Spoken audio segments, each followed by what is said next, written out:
I'm Elizabeth Hayden. I am the data reference librarian here at the State Library of North Carolina's Government and Heritage Library. I'll be your host for today's program. We'll have other library staff on hand for today's event too. Clarissa Arguello will be serving as our moderator, and Kelly Agan will be our chat moderator. And Clarissa is always also doing the WebEx tech. Before we get started with today's program, let's begin with a few housekeeping and logistical items. First, we ask that everyone keep their microphones on mute during the webinar. Message us through the chat function. If you need any technical help, also message us there in chat. If you have questions for the presenter about any of the content we cover today, please use the Q&A function. And to use the chat and Q&A, locate the features on the bottom right screen, on the lower right hand corner of your screen. You're going to see the chat option next to the participants.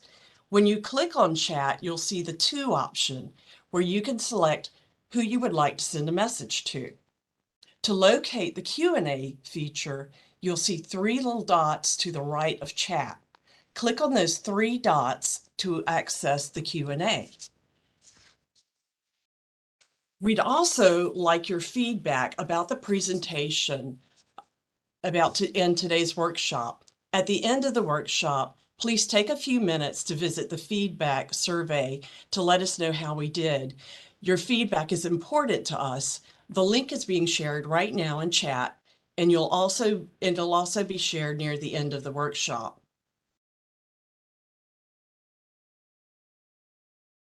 I'm going to give you a quick overview of the workshop agenda. We'll have a presentation from our guest speaker about navigating LINC, a break, followed by a hands-on exercise, demonstrations of customization and visualization tools, another exercise, and then Q&A. By the end of the workshop, you should be able to locate information and create visualization.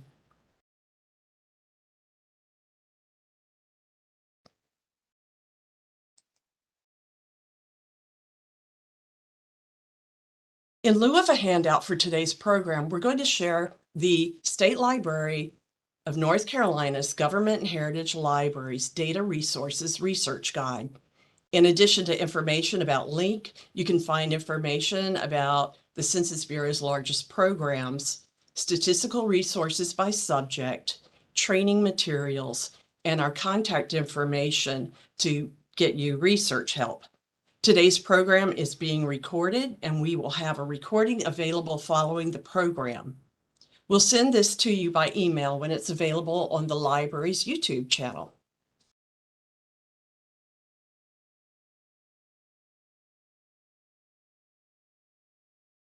I want to share the results of the question, one of the questions asked during your registration, which is about your knowledge of LINC. The results show that 75% of you have never used LINC, followed by 15% of you who described yourselves as not proficient using it. And so I'm hoping that today's program will change that. Now let's just have a quick poll. To locate the polling feature, locate those three dots in the lower right corner of your screen next to chat, and then click on those dots and you'll see the poll appear. You'll also be able to see the results of the poll. What best describes your work and background with data resources? Select the category that most closely matches your type of work. If the categories don't fit, please select other and let us know what that is.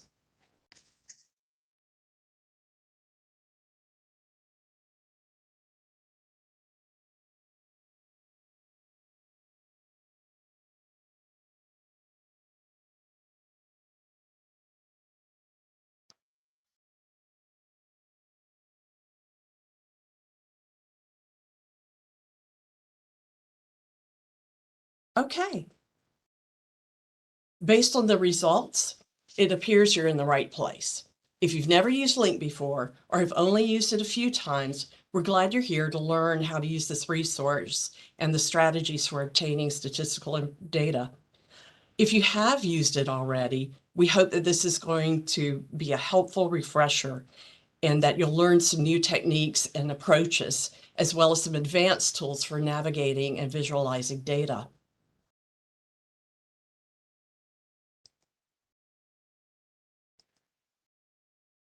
We're delighted to have Bob Coates with us today to be our LINC guide and mentor. Bob is a member of the Demographic and Economic Analysis staff of the North Carolina State Budget and Management. He has more than 30 years of data experience, and he is the North Carolina's Governor's Census Liaison, as well as the coordinator of the North Carolina State Data Center Network. The network is a dissemination partnership between the Census Bureau and 45 affiliate organizations statewide. Bob also chairs the Census Geospatial Working Group for the North Carolina Geographical Information Coordinating Council. Thank you for being with us today, Bob.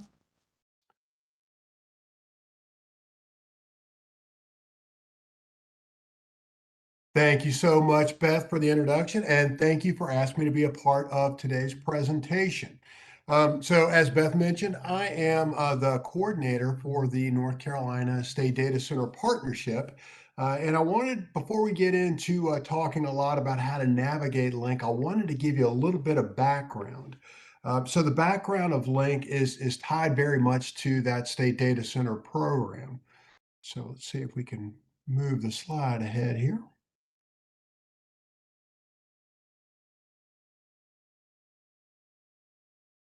Great.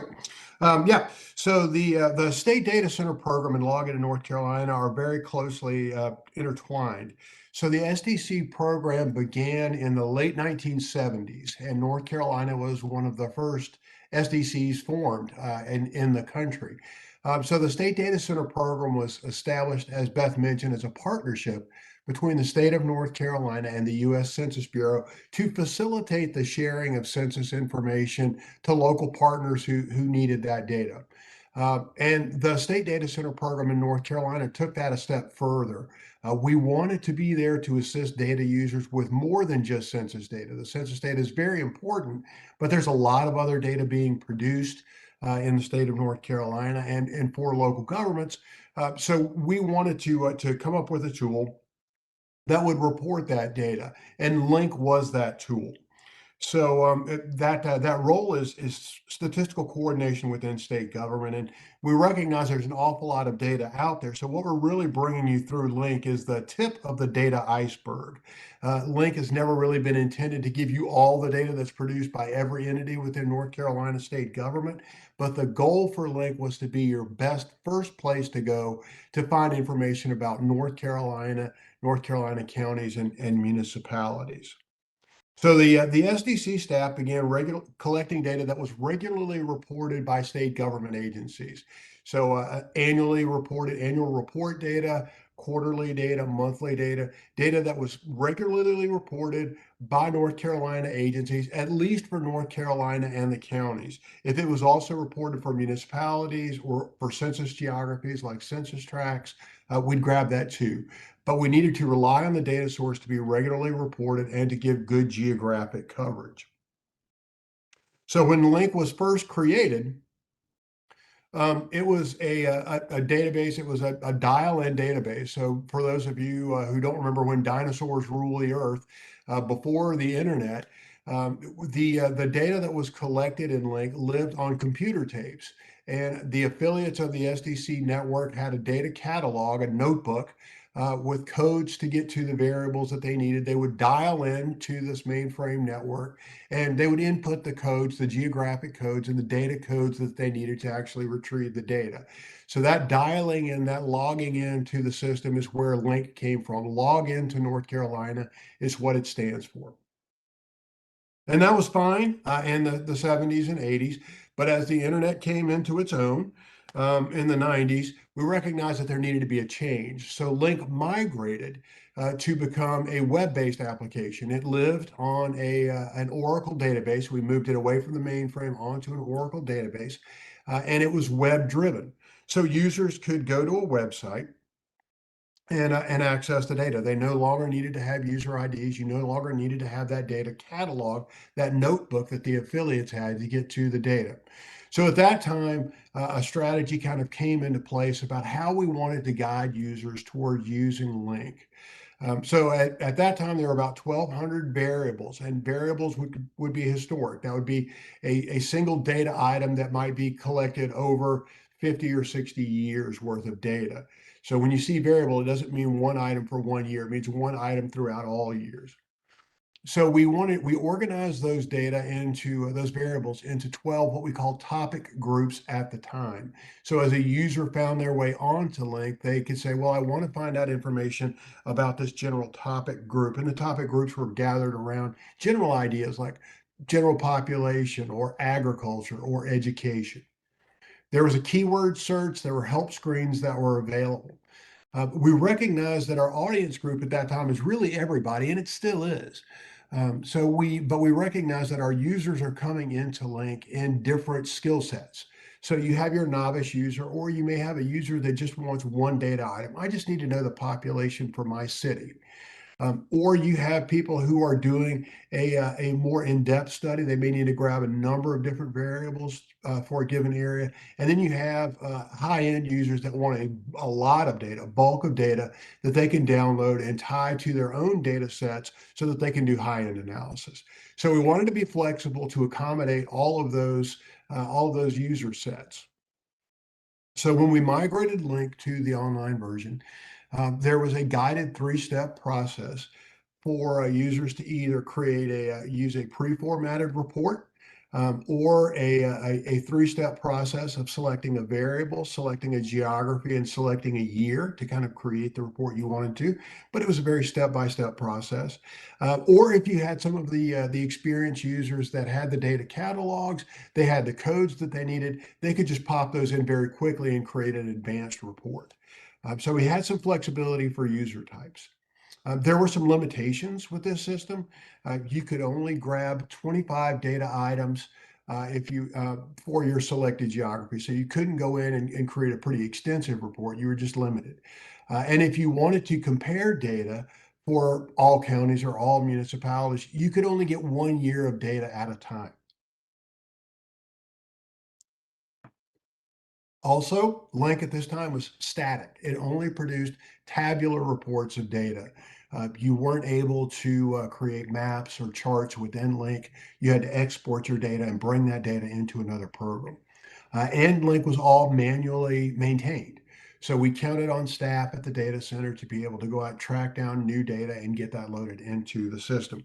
So all of that was fine in the 90s. It was a very functional tool for data retrieval, but it didn't have the dynamic processes. It didn't have the dynamic tools that people were expecting. GIS became more and more of a tool. Folks began to expect to be able to do some charting of data within the system, and old LINC didn't have that. And here you see a screen capture of what that LINC from the 90s looked like. I think we can all agree that it's not the prettiest website you've ever seen in the world, but this is what LINC looked like in the 90s. So going into the 20 teens, we recognized that technology had made a lot of advancements, and we needed to take advantage of those to make LINC a more effective tool. So this is what LINC looks like now. I hope we can all agree that it looks better than it did in the 90s, a little bit more appealing to the eye. But we'll also, it takes advantage of a number of tools, and we're going to talk about these when we get into the live demo part of things.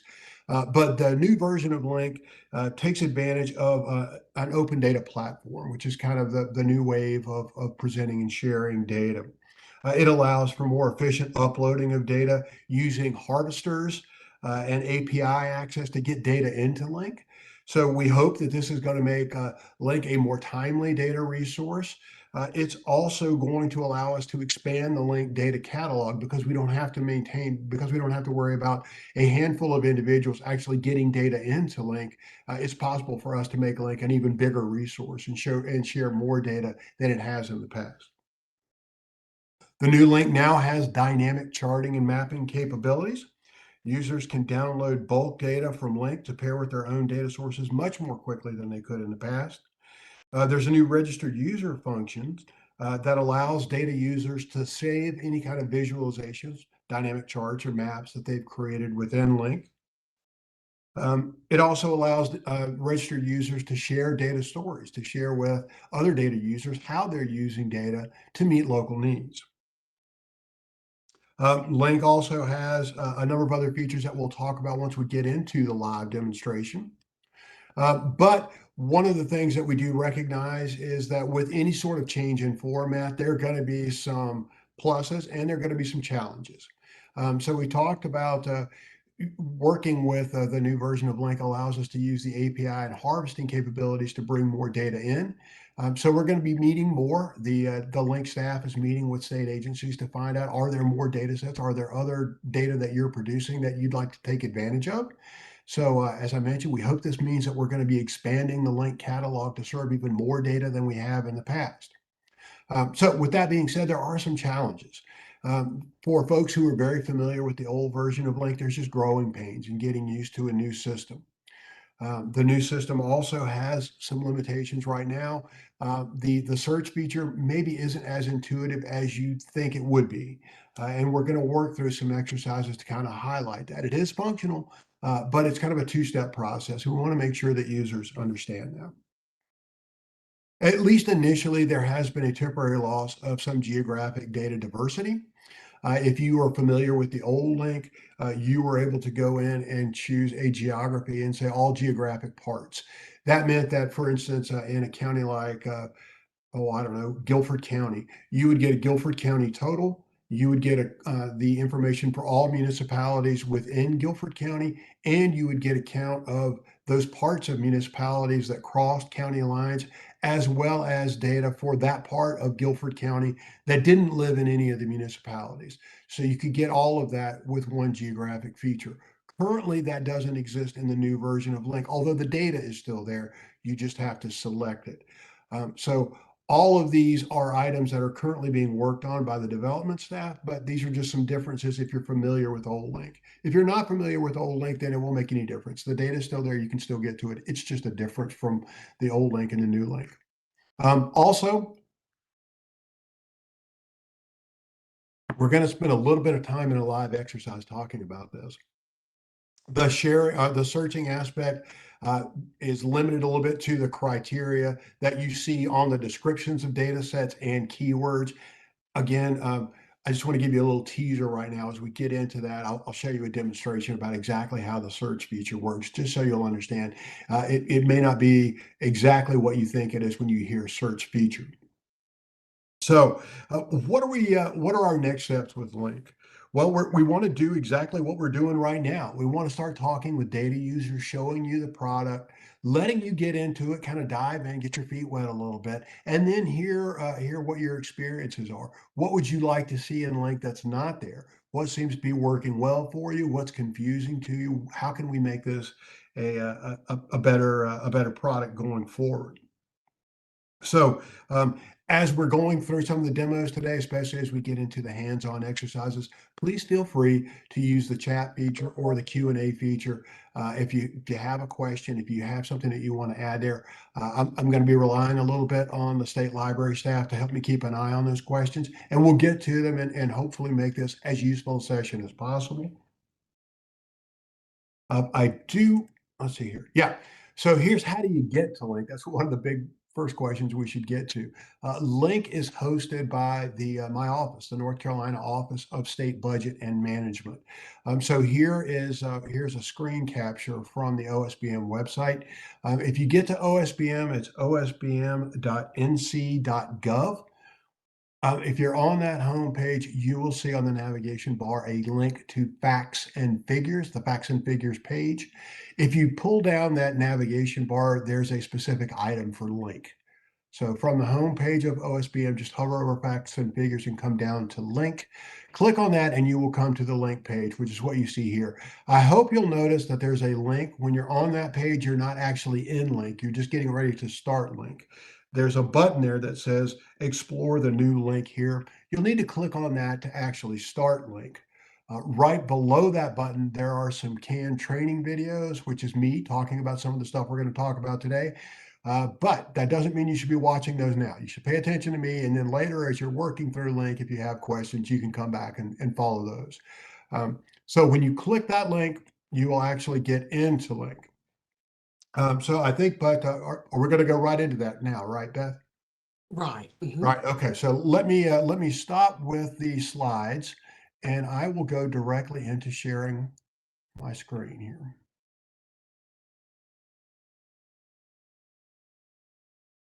If you all see the break screen, we're not breaking right now. Okay. I hope you can see my screen now. Beth, can you see it? Yes, I sure Great. can. Fantastic. Thank you, Bob. Okay, this is the OSBM website that I mentioned. And if you come to facts and figures right here, you'll come down, you'll see a link right there. And this is from osbm.nc.gov. If you click link, you'll come here to the link start page. And there's the explore the new link button. So that's the kind of convoluted way to get there. You can also go to link.osbm.nc.gov to actually start the system. Now, what I'm going to do now is kind of give you a tour through the system, kind of show you how to navigate it, how to find things. A little bit later, we're going to do some exercises.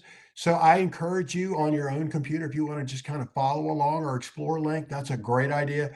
But I do want to also recommend that you maybe open another tab and have that open for link. And here again, it's just link.state.nc.us or link.osbm.nc.gov.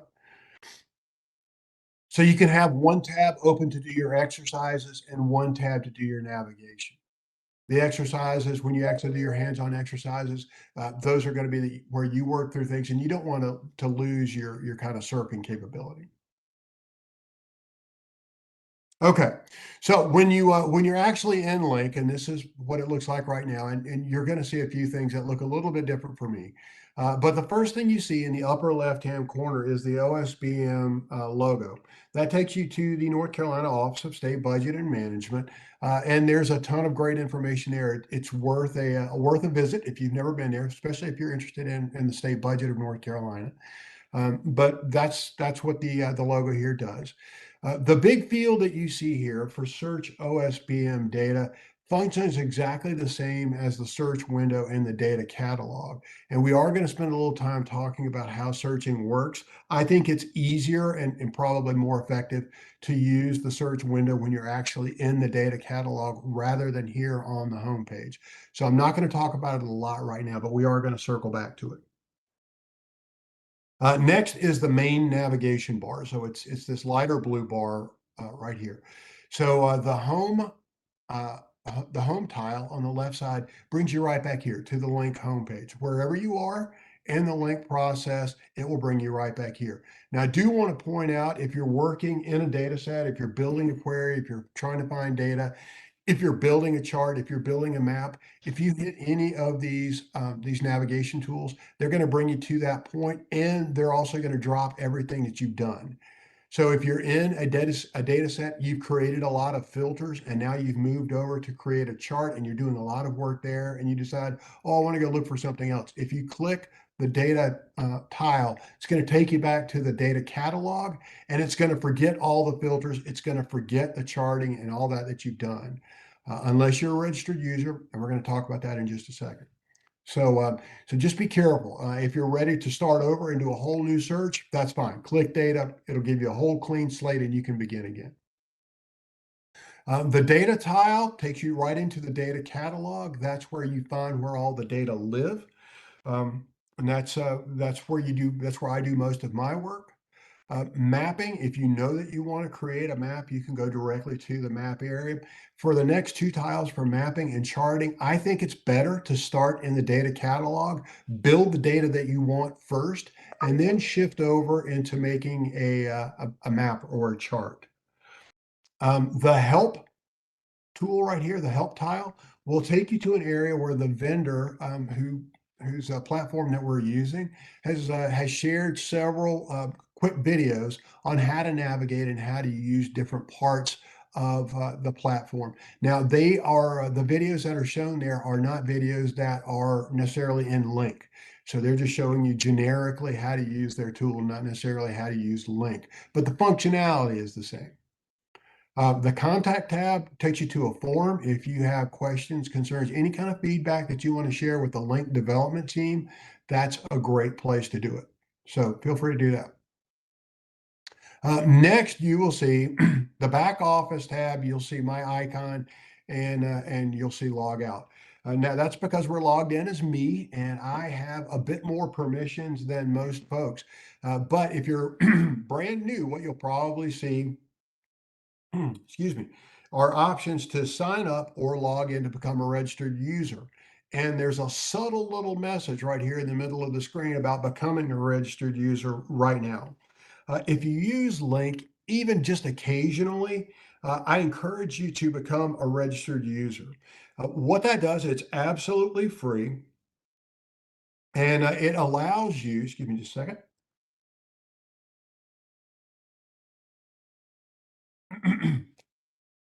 It allows you to become a registered user, and registered users get their own free workspace, which is an area where you can save your work. If you've created a map or a chart that took you a lot of time to put together, maybe you want to share that with somebody else. Maybe you want to use that again when new data becomes available. Registered users have a place where they can save their work and it'll sit there and they can come back to it at any time.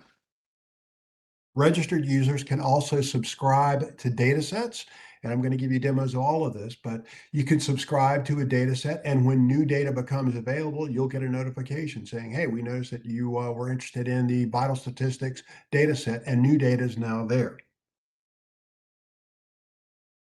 So, and new daters, well, really anyone, but especially registered users, have the ability to share some of the work that they're doing. So, if you'd like to show off and show how you're using data, there are options to share your story at the bottom of the page here. And registered users, really anyone, can share what they're doing with the work. So, again, if you're doing a lot of work, or if you even occasionally visit LINC, it's nice to be a registered user. It also gives you the ability to see potentially more data sets than the standard users see. There are some data sets that are open to everyone to see. There may be some data sets that have more geographic detail and therefore challenge the system a bit more. Excuse me, I'm getting a lot of email here. I'm going to turn this off there. So if you are a registered user, you may see access to more data sets than the general public sees. So there are some good benefits to being a registered user. It doesn't cost anything. So again, if you find yourself using LINC more than just once or twice, I think it's a good idea to become a registered user. So as we continue coming down the LINC home page, we come to the categories section.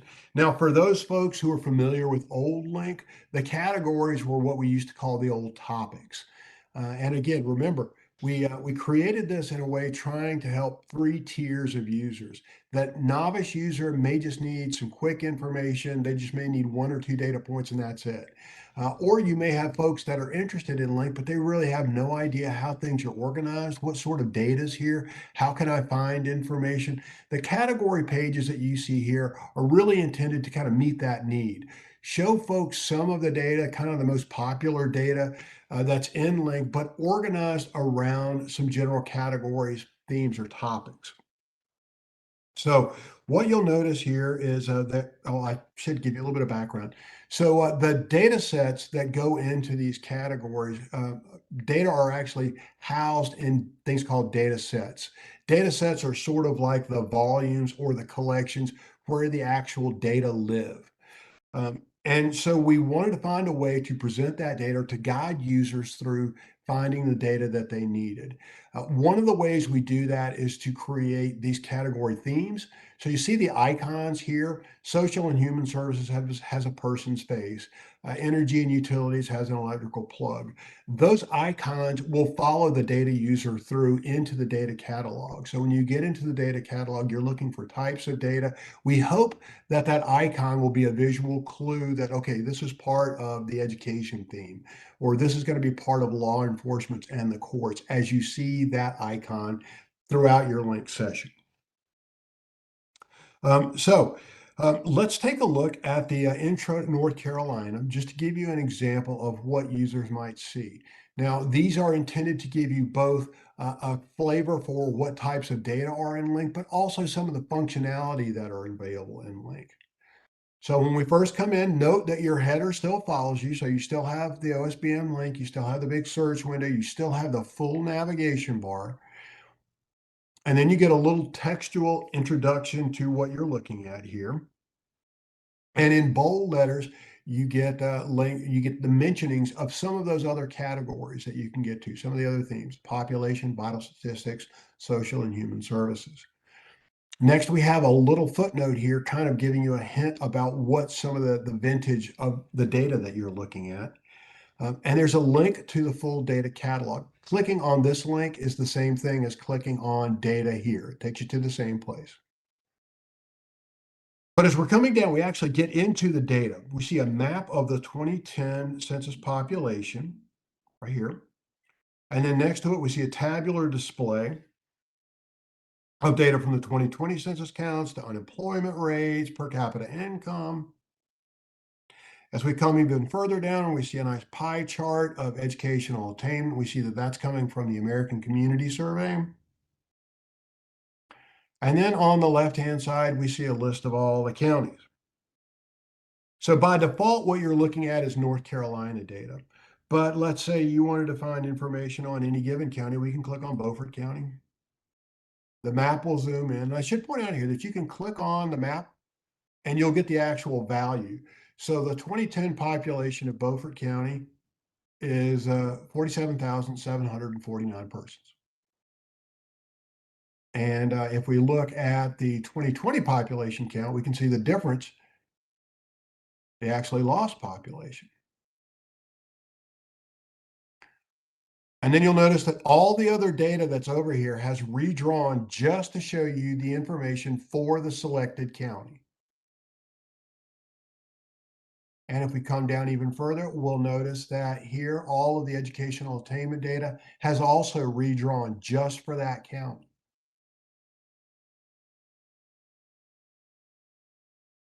Now, if you decide that you want to see data for another county, you can either unclick it, or you can click the clear all, and it will take you right back. So again, we're looking at North Carolina data here, and you're welcome to pick another county. So good news, by the end of today's session, you'll be able to create your own map. You'll be able to create your own charts. You'll be able to find your own data. So everything that you see here was put together by the LINC development staff. You'll be able to do this, hopefully, by the end of the day. So if we scroll down a little bit further, at the bottom of all the data information, you see view all data sets. This takes you right into the data catalog. If you decide that, hey, this is kind of neat, I do want to see more information about educational attainment, or maybe I do want to see more information about poverty, this will take you into the data catalog so that you can find that information. But at the bottom of this page, if this is something you decide that you want to pull up the data for Cumberland County and you want to share that with some colleagues who are working on a project for Cumberland County, so let's just go ahead and select the Cumberland data, and you want to share this information, you have some options here at the bottom. You can do a right click. If you hover over this, it tells you right click and copy the link. So copy link address. So if you do that, you can open another tab. Let's try it.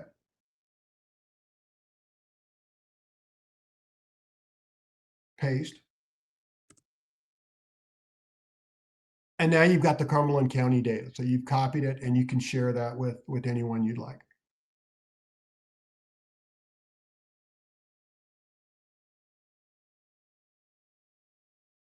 If you click on the Twitter icon, that will start it opens your Twitter account and it begins to create a tweet with the URL with a link to this data that you're looking at here.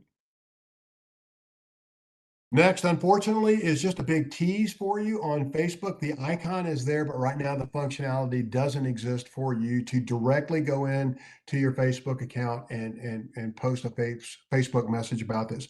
You can certainly copy the link and go into your account, but there's not a direct access point right this moment from LINC to Facebook. LinkedIn, if you click on that, it does allow you to go ahead and share the page in a post or message to another member. And the email link opens your email account and begins inserts a link to the data and begins to share that data for you. So those options are always going to be there. So we'll go back to the home page. So we were doing a little tour, and I'll give you a little time, and I hope on your end you're able just to click on any of these and see some of the functionality and types of data that are there. Again, this is geared toward those novice users who maybe don't have a lot of experience. They want to see the types of data that are there and maybe kind of eases them into LINC, gives them a little guidance. As we scroll down a little further, we'll see the state demographer's data. Now, the state demographer of North Carolina is Dr. Mike Klein. He produces the state certified population estimates and projections by age, race, sex, and ethnicity. It's an awful lot of data, and his data are used for the appropriation of some state funds. So it's very important data. But because Dr. Klein produces so much data, rather than some of his data is in normal LINC data sets, but he does have the new system allows him to have his own subdomain. So when you click on Explore the State Demographer's Data, you're going into a different facet of LINC. However, it functions exactly like everything that we're talking about right now. So the good news is by learning LINC, you're actually learning two different platforms at the same time. You learn how to find the LINC data, but you also learn how to navigate the state demographer's data. If you happen to be with another state government agency, or if your agency happens to produce a lot of data and you are interested in having your own subdomain, please get in touch with me or any of the LINC team. We'll be glad to connect you with the vendor and we can see what we can do about developing your own subdomain. But because of that, because the state demographer's domain functions just like LINC, I'm not going to dive into it. Just want to point out here that you can get to the state demographer's data by clicking the link right here. So coming down a little further on the page, we see highlighted stories, and highlighted stories is kind of split up into two sections. So these are the links to the current highlighted stories. And if you come down to the very bottom, you see the option here to submit a story. So highlighted stories is LINC produces a lot of information, but really what we'd like to do is show off how that data is being used to tell a story or to serve a local need. So the links that you see here are stories that have popped up or that are current for the immediate future. So there was a Poverty Day or Poverty Awareness Day was just a couple of weeks ago. So we developed a visualization. These will look a lot like the category pages that tell a story, but it's focused just on that specific topic. We had Native American Heritage Month back in November. That was a popular story, so we have that story still there. We also have the state comparisons. Now, I know you're going to see this and say, wait a minute, Bob, you said LINC was just about seeing data for North Carolina, and that's where it started. But our friends at the General Assembly said, we'd really like to see some information about how North Carolina compares with other states. So to do that, we began moving over a lot of state comparison data. A lot of it was based on the old statistical abstract of the United States that's been discontinued. So if you click on state comparisons, it will take you into something that looks very much like the old category pages, and it has very similar text at the top. But when you come down, you'll notice that instead of seeing county level data, you're seeing state level data. There are a number of data sets in LINC that are state comparisons. And so this is not all of the state comparison data by a long shot. The data are updated annually. Some of these are updated weekly on the COVID counts, but the actual visualization is updated once a year. So the look and feel of each how North Carolina ranks is a little different. But you get the idea here that you see some data points, you see a map, gives you the year or the date of availability, with by default the United States, North Carolina, and North Carolina's rank within the states on that data item. So you can see in 2020 from the census, North Carolina was the 8th largest in the number of households. But if you want to see how North Carolina compared to, say, Colorado, we click on Colorado, the US goes away, Colorado's number shows up, and you can see that we have about twice as many households as Colorado. And you also get all the other data items from that year's creation of how North Carolina ranks. You see a lot more links at the bottom. And again, these are those visual icons for the categories. These take you into the specific data sets for state comparisons. So if you want to see more social and human services for states, this will take you into that. This will not take you into the North Carolina, like the county level data. That's not going to be in these data sets. And again, the functionality is the same, clear all to go back to see the United States and all the other states. Okay, so we'll click home to go back to the home page. We'll come back down to where we were with our highlighted data stories. If you are doing something, if you have downloaded some data from LINC and you're using that, if you've got a quarterly newsletter that you're sending out, if you've got something that you have on your webpage that just shows data for the communities that you serve, that's a data story. We would love to highlight what you're doing with that data. So take a moment to click the submit a story link down here. Tell us what you're doing, give us a link to your data story, and we'd be happy to pop it in here. And hopefully users that are coming to LINC can go over and visit what you're doing and get better ideas for how to serve their community. So don't be shy. And it doesn't have to be solely devoted to how you're using LINC data. If you're using some LINC data, combining it with other data that you've got, if you're just using a small amount of LINC data, that's worth showing off. So click the submit a story link here and do that. And then the final item to show you between those two is kind of the metrics area. So this area will let you know, the first is the latest updates. What was the latest data sets that have been updated? What's the most popular data sets?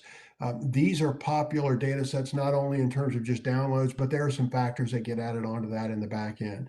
So how many API calls are other sites using on these data sets? What's been downloaded the most? What's been visited the most? How many charts have been created? So these are ones that are getting kind of the most traffic.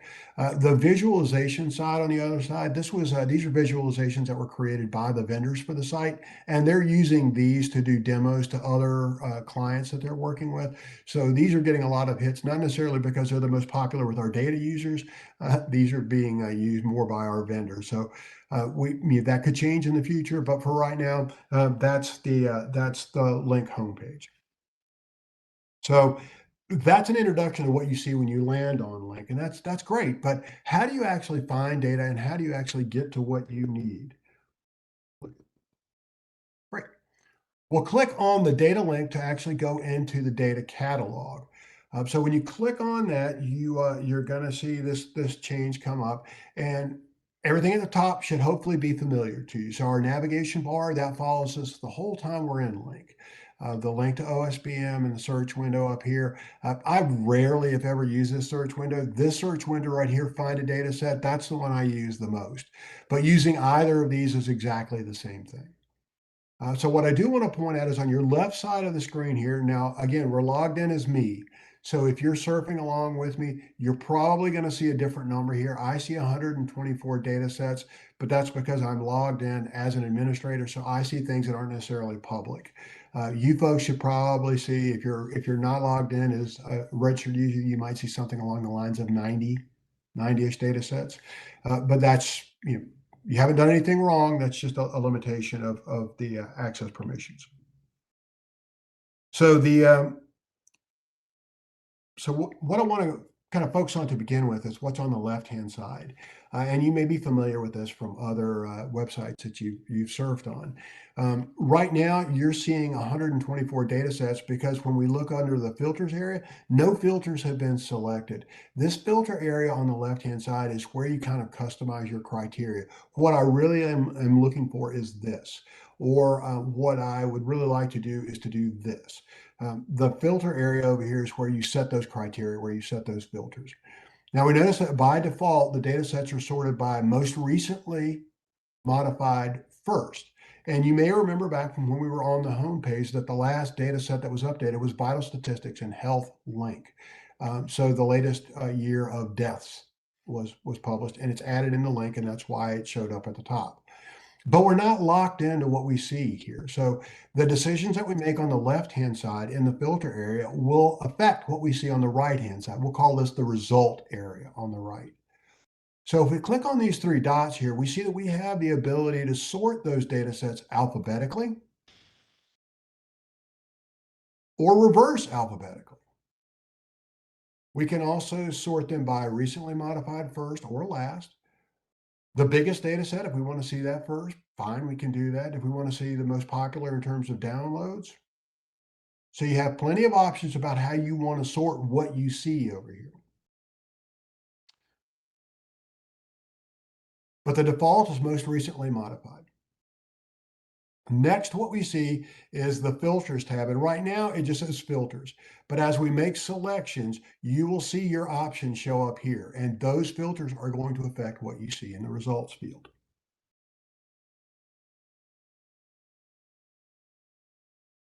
As we continue to scroll down, we will see view, and view is a type of filter that you can apply. I want to point out too that the numbers that you see next to all these items, those are the numbers of available data sets for that filter. So the number of filters that you can analyze, and analyze means chart. So all the available filters can be charted. Custom view, we're going to talk about that. 73 data sets can do that. 38 are pre-formatted for mapping. Modified, if you want to look at data sets based on when they were last modified, we see that there were 9 data sets that have been modified this year. Back in the middle of COVID, there were only 8 data sets that were modified. There were 47 that were modified last year. Say you want to look at data sets that just came from a given publisher, and a publisher is the entity, the agency that actually created the data. So if you want to see data that just came from the Census Bureau, there are 43 of those. And just to show you a little bit of functionality here, you also see that you can select keywords. You can select themes. Themes are those icons, and you'll notice that the icons are following us. Here's the population icon. Here's the education icon, the agriculture icon. So visually, those themes are following us. And keywords are these blue tabs that you see here. And these are created as the data sets are being created. So let's take a quick look here at how a filter would work. So let's click on US Bureau of Economic Analysis. There should be 6 data sets that are available for that. So when we click on that, the data sets available change to 6. Now filters is active filters, and we see that we have selected a publisher, and that publisher is the US Bureau of Economic Analysis.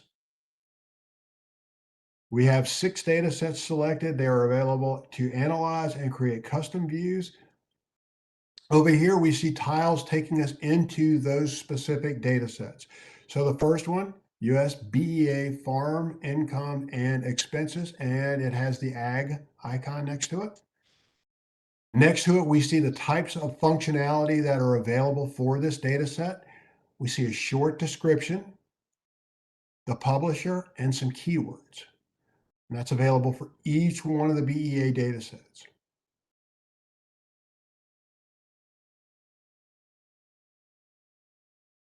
All data sets are loaded. Also notice over here that all the other possible filters have adjusted to show you that, okay, you only, for theme, now you only have 1 in agriculture, 1 in social and human services, and 4 in employment and income. So the choices that you make in filters, it's going to affect what you see in results, but it also affects your options. on the left-hand side. And to get rid of those, you can either hit clear all if you want to start again. You can uncheck what you've got selected. And now we go back to 124, or we could have just clicked data up here to erase everything and start all over again. So filters are a great way of narrowing down all the data that you're looking at to kind of get your foot in the door about, well, I don't really know exactly where to find this information, but I'm interested in finding data about this topic. Filters kind of give you a way of narrowing things down to not really eliminate your options, but it kind of gives you a more manageable group of data sets to work with. But let's take a look at data sets themselves and really see what's in there and how to get around in them. So the main part of your screen on the results side are the actual data sets themselves. The data catalog is made up of those data sets. And we said that these are the volumes or the containers that actually hold all the individual data items. So let's take a look at vital statistics since it's the most recently updated and it's right here. We'll just click on that. So what happens is you get the name of the data set at the top, vital statistics and health. You will not get the option to edit. That's with me and the editorial team, but you get the same sharing icons you did from the home page. So if you want to like tweet out, hey, I found great data in this data set, you can tweet that. You can send an email to colleagues. All that's available right there. The next items you get are some of the same functionality items that you saw when you were first looking at the data set in the catalog, but you also get information. So if we click on the information tab, what that gives you is the description of the data set. It gives you the URL within the link, the data set identifier. It lets you know how many times this has been downloaded. It gives you the theme that it's in. That's associated with the icon, so vital statistics and health. Keywords, those are those blue tiles that were underneath the data set in the main catalog. It's in English. When was it last modified? Who produced the data? DHHS. And if you want to go find more data from DHHS, you get a link directly to the reporting agency. And as a registered user, you get the follow icon here. So you can click on this bell if you think this data is really something of interest to you. And every time this data set is updated, you as a registered user will get a notification saying, hey, there's new data, go check it out. So another benefit of being a registered user, you get all the notifications right away. Table is exactly where you land when you come in. Analyze and cross table. Well, analyze is creating a chart, and we're going to be talking about that a little bit later. And if mapping was an option, you would see that as well. And on sharing, we're going to get to that a little bit later as well. But hopefully what you'll notice here is some of the same functionality on the filter side that you saw on the main data set when we were in the data catalog. First off, it lets you know how many records are in this data set. 108,000. This is a moderate to smaller size data set. We have a data set or two that are well over 1 million records. So some of these data sets can get very big. Next, you see the search window. Next, you see area name, and these will vary depending on the area type. So area type, we have county, which is self-explanatory. Then we have municipality. These are incorporated municipalities. Tract is census tract. That's a statistical geography made up by the U.S. Census Bureau. Townships are legacy geographies that are county subdivisions that have been around historically, really since the state was founded. We don't really have as many governmental units around townships, but in the Northeast, those are governmental entities. There is some data in North Carolina reported by townships, especially from the census, so you can pull that geography if it's important to you. State of North Carolina is the state. And municipal part is that part of a municipality. If you have a town that crosses a county line, you can get data for that part of that city or town that's within the county that you're looking at. So that's what a municipal part is. Year, that lets you know if there's certain years of data you want to find. You can select individual years. Variables on the left-hand side, these are every data item that's available within this data set. And again, these numbers over here are relevant. So if you decide that you want to look at data from 2019 and you click that without making any other decision, you're going to be looking at 2,203 data items. If you decide that you want to look at active primary care physicians without selecting anything else, that's almost 5,000 data points. So this gives you an idea about how much data you're going to be looking at. Some of these lists can get very long. So you're given an initial snippet, but you can always click more to expand and see all the options that are available within this data set. And we've been hinting about searches, excuse me. Once you're within a data set, you can use that search feature to search everything within that data set. Now, we're at the point where we should probably go ahead and start talking about searching a little bit. So let's go back to the main data catalog, and I'll explain the issue here. So there's 124 data sets that we're looking at right now since we're logged in as me. There are over 10 million records in LINC. So that's a lot of data. How do you find exactly what you're looking for? For right now, the LINC search process is a two-step process. So from this point, either using the search window here or using the search window up here, you're not searching the entirety of LINC. What you are searching is the name of the data set, the description of the data set, the publisher, the keywords that you see here. Really, the only thing you're seeing is what you see when you first go into the data set. You are not searching what is inside the data set. So you've got to find the data set that you want first, and then you've got to go into that data set before you can search that data set. I realize that's not really intuitive. It's something that we're continuing to work with the vendor on to make it more enhanced. It's at the top of our to-do list, but for right now, you do have to kind of get your foot in the door with the data set before you can search the entire data set. So I noticed when I looked at the attendees for today that a lot of folks have little or no experience with LINC. So how do you find out? We looked at some of the data. How do you find out really what data is in LINC, and how do you find out what that data really means? Is there anything that can give you some guidance or some help on that? So we've already talked about clicking the help button here, takes you to some short videos about how to use LINC, but it doesn't describe LINC. So that's really what we're looking about. Is there anything out there that might tell us what's going on? So here, if we do a search for help, no, we didn't get any. We didn't get anything. And notice that here on our active filters, we now have a text search for help, and nothing showed up. So if we uncheck that, or if we click that out of the search window, we get everything back. Let's try maybe I don't know, description. Spell it right. Oh, look, we got a data dictionary from LINC. It's like there was something I wanted to show you folks.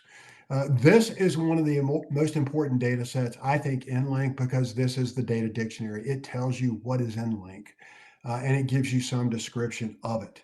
So let's go into, and this showed up because we searched description, and description shows up here, and data description shows up here. So the LINC search feature found it. If those words hadn't been in there, it would not have found it.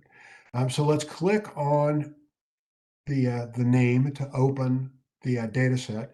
We see there's 1,400 individual records here in this data set.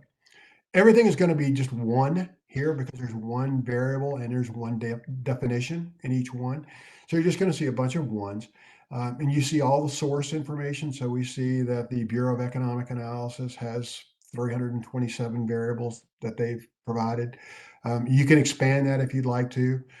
The subsource information gives you an idea of the topics that are out there. So if you're really interested on seeing data that came from the Census of Manufacturers, there are 11 variables. And if you click that, it's a filter. So it's going to work just like we saw in the data catalog. It's only going to show you those variables that meet that filter requirement. Now let's say we're working on a project here, and what we're really interested in finding out more about is there any data about hybrid vehicles?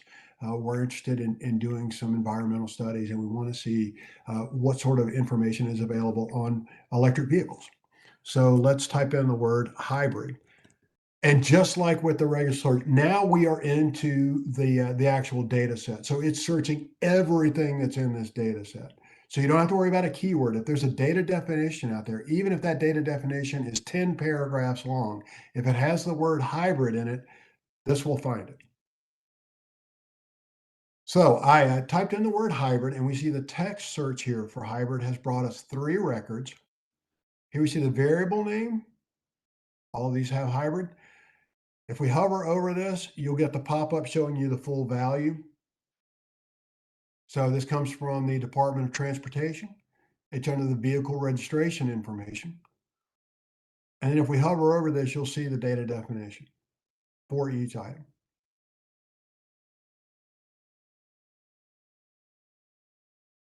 And so you see there's a sum, all hybrids.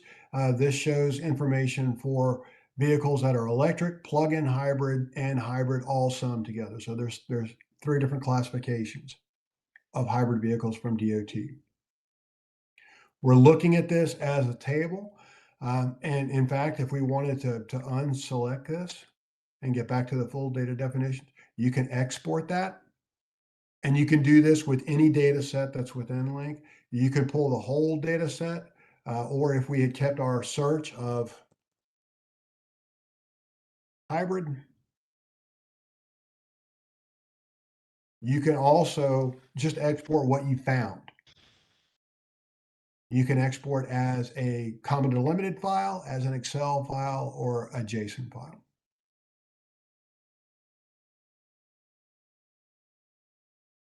Now, from right here, if I say, that's great, let's go back and look at more data. If I do this, it's going to erase everything that I've got selected. We'll lose the hybrid search. It'll take us out of the data dictionary. We'll be back in the main catalog. So keep an eye on where you're at here. If you want to go back and look at your definitions, click table to remember everything that you've got selected here. Clicking data will lose everything.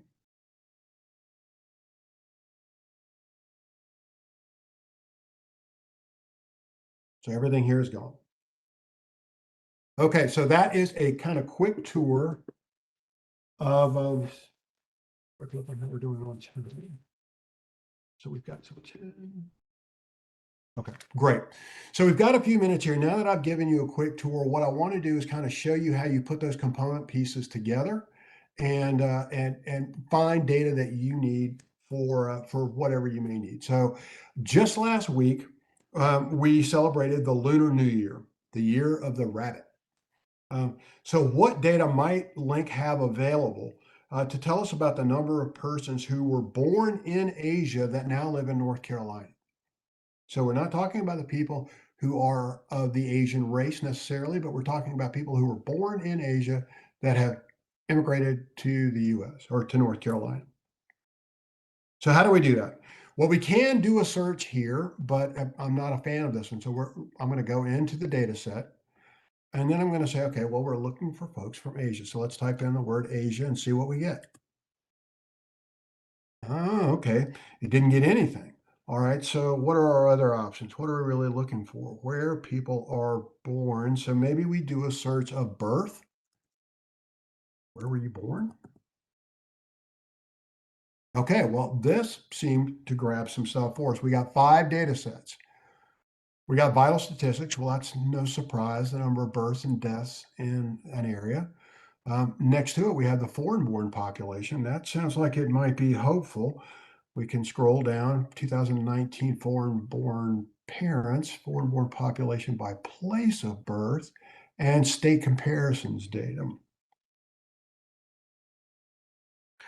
So that 2020 information sounds like it's the most current. So let's give that a shot and see what we find in the data set. All right, so now there's 2,600 data records here. That's a pretty small data set in the big scheme of things. So we have no filters active, which is what we expect when we first get there. So now let's use the search window here because we're inside the data set. So what we search for is actually going to be searching the data that's in the data set. So we could type in Asia here and see what we get. Remember, we didn't find anything when we did that on the main search in the data set catalog. But now that we're in this data set, Asia finds 300 records. So you see the difference, that two-step search process. We have to be in the data set for Asia to work. So if we scroll down a little bit, and we can also look at the table here. So the first area is area name. That's fairly consistent within LINC. The next item is year. Then we see place of birth. Then we see variable. And then we see the actual values. So when we come down, usually what you see on the left-hand side are going to be filters that affect these columns. So place of birth, Asia, yeah, that's what we want. But we see that there's 300 variables there. We have 100 counties, and there's 3 variables showing up for each county. So what are our next options? Okay, well, there's a variable on 5% year, 5-year percent change, economic impact, estimate. All of these may be interesting to us, but right now we want to start off with just looking at the estimated population for the folks who were born in Asia. Okay, so we select that estimate. Take a look at our active filters. We've got Asia as a text search and estimate. And that retrieves 100 records. Well, that's what we would expect to see. Now, if we come over into the data table, look, we've got some functionality here as well. So for area name, Ashe County is first, but Ashe County is Hayward County. It's not alphabetical. We just have data that's been returned. But we do have the ability to control that data by clicking the arrows next to the county. So if we click sort here, now we've sorted it alphabetically. We've only selected 1 year and 1 variable, or 1 place of birth and 1 variable. So that alphabetically sorts everything. If we had multiple years in here or multiple places of birth, we can still sort on this. We can still sort on place of birth. Notice that the area names now are not alphabetic. So you can only sort one column. You can't do a tiered sort of, okay, I want to sort by variable and then sort by area name. You can't do that within the system. You can only do one sort at a time. If you want to do more powerful sorting, we recognize that the system's not going to do all that you might like it to do. You may need to export it out and then pull it into a different package. But if we're looking for which county had the largest foreign-born Asian population, we can sort. And you can sort from lowest to largest or from largest to smallest. So Wake County had 60,000 persons estimated in 2020 that were born in Asia that now lived in Wake County.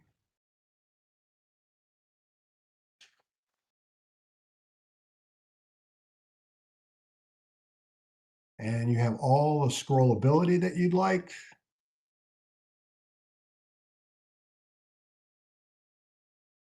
I do want to point out here at the bottom that you've got some options. So we mentioned earlier, if you're working with a colleague, maybe someone in your office that say, hey, do we have the information on the number of persons who, foreign-born persons from Asia celebrating Lunar New Year in our community? If you just need one data point, you found the data, you might be able just to give them a call or shoot them an email or an instant message and say, hey, it's 60,000 in North Carolina. But if you'd like to share that whole data table with a colleague, you've got some options here at the bottom. You may have noticed as we went along that as we made selections over here, the URL at the top got longer and longer and longer. You can absolutely copy and paste that URL into an email. But if you're trying to capture the whole thing, it's easy to miss an important chunk. And so you may not be getting the whole data picture that you want to get. However, at the bottom, share is the default. If you click this icon on the far right side, it copies the complete URL. So now if we come back to our demo window over here and pop that in, you can send this to a colleague. They will get the whole data picture that you were just looking at, and they get the same functionality. So they can sort it alphabetically. If you had a number of data items in here, they could sort it by the data item or the variable. They don't get the navigation bar. They're not able to go back and do anything else in LINC. They just get the data query that you put together. But that could be really helpful. So if you want to share a chunk of data, if you're under a push for a deadline, if you've got a patron who wants data yesterday, this may be a way of getting it to them very quickly. The next item on the bottom is embed. I know a lot of folks have websites for their office, for their agency, or they're doing like virtual electronic newsletters or update sheets that they send out on a regular basis about what's going on. Maybe they're looking to tell their own local data story. So if they wanted to send a data story out about the population of what they wanted to include for their Lunar New Year promotions, this table on the number of Asian-born persons living in North Carolina counties, but they wanted to put that on their website. They can click on embed. You've got some functionality here on the size of the embed that you would like to do. But then you can click that same icon. And what this does is give you the code that you can just drop in to the HTML for your virtual document. And you now have a frame that's showing this exact document. If you want to add more data to this document, you can do the same thing. So it's very easy to grab content and drop it into a pre-existing website. This may make your life a lot easier. We certainly hope so. That's why it's there. So embed is an option throughout whatever you do. Share and embed and widget will follow you whether you're looking for data within LINC and you found a data table, whether you're creating a chart or a map. This functionality is always with you. So embed, you see the iframe code here, you click that, and I can pop it into that same sheet up there, but it won't, you won't really see anything with it because it's HTML code. Yeah, so nothing really there. But if you put that into your code, if I pull up a Word, a blank sheet and pop it in, you'll see the code. Widget is something that may not necessarily be as useful for y'all. This is the coding that went into creating those landing page visualizations where you could see the map with the data table next to it and the charts at the bottom. This is the vendor code that allows us to create those pages. So unless you're managing your own subdomain, you won't really be able to do anything. A widget is a widget within the platform that we're operating on.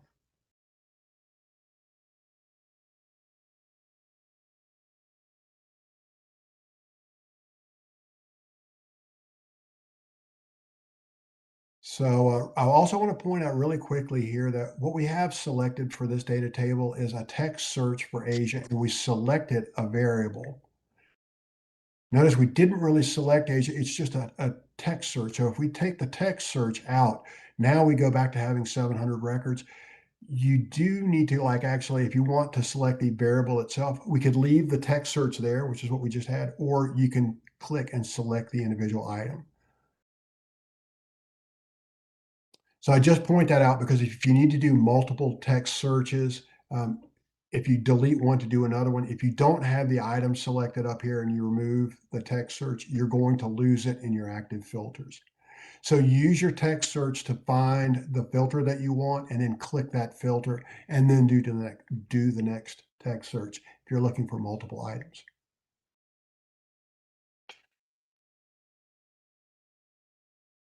Okay. So we'll go back to the data catalog. That's a live walkthrough of how to actually find the data. Now, I know we've got exercises coming up where you're going to be working on finding data yourself. And then a little bit later, I'm going to show you how to find data and then create charts and maps of that data. And then you're going to have the opportunity to do your own exercise, creating dynamic charts and dynamic maps yourself. But before we take a break in a few minutes, I've just been watching my screen here. Are there questions that y'all have? Anything that we haven't covered so far, something that we did cover, maybe I covered it too quickly, or something that has you confused? And maybe I will stop sharing here so I can see the chats.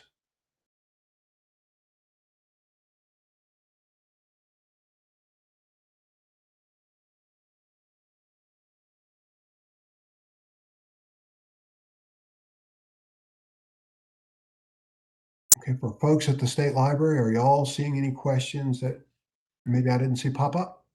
Hi, Bob. This is Kelly. We do have a few questions for you. Great. Okay. So the first one is from Mimi, and this was during the introduction when you were talking about, I think, what's available on that first page of LINC before you get into the data sets. And the question is, why was the map for 2010, but the note says the data was 2020, and this was when you were looking at the Cumberland County data just Right. before the pie chart. Right. So it's this introduction to North Carolina category landing page. So I may have glossed over this a little quickly coming into it, but these landing pages, as I mentioned, data is constantly being updated in LINC. And so what you see on these category landing pages are intended to be sort of a greatest hits or some of the most popular items, and it's intended to kind of give you an idea of the types of data that are available in LINC. It's not necessarily the most current data that's available in LINC. It's just when these visualizations are created, and we do come back and try to update things. So a lot of times what we try to do is give you a footnote to let you know what the largest benchmark is for the data that you're looking at. So within this data table, you're seeing a lot of information. Unless otherwise specified, the data is from 2020. So this percent of persons in poverty, it doesn't say active primary care physicians is 2019. Well, why does it say 2019? Because the note says, unless otherwise specified, it's 2020. So what we're trying to do with this table is to give you a little bit of a trend comparison. So you can look at the census population count here and then compare that to what the population would have been for an area. Let's take a look at Brunswick County. That's an interesting one. So their 2010 population was 107,000, but their 2020 count's 136,000.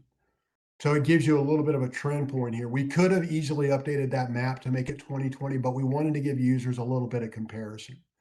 So the reason that the note is there is just to let you know that some of the data items, most of the data items that you're looking at here are 2020, but there are some that are not. And unless it's specified as being some other date, it's 2020. That's why that's there. Okay, perfect. Thank you so much. Thank you, Mimi, for that question. That helped me as well. Okay, the next question, Bob, is from Jeffrey. And Jeffrey asked, in the data dictionary, can the column widths be changed? On any of the data catalogs, on any of the data sets that you look at, the column sizes cannot be changed. And we recognize that the data, especially with the data definitions, the definitions, some of those can be very long. And some of the variable names, like here, low rate births, some of those can get so long that they trail off the size of the column. Within the system, you cannot customize the column length. You can export the data and it comes out as whatever format that you want. And that way you'll be able to customize there. If you hover over it, you do get the full name of what you're looking at. So if you hover over a data description in the dictionary, you'll see the whole thing, but it might be very long. It's a limitation of where we are right now. It might be easier just to export out of it and then read it in another system. Perfect, thank you. We've got a couple more questions. Sure. So another question was, is there a glossary to show what countries are included, for example, in Asia? Right. So that's a very good question for any of the items that are in LINC. The reason that we give you the information on the publisher is because we are kind of reporting the data that they give us. And there could be an awful lot that goes into that data. And again, going back to the very beginnings of LINC, we didn't intend this to be all the data that was published, that was available by that publisher. It's just meant to be sort of your best first place to go. And we understand there's going to be questions like that where people have a larger appetite.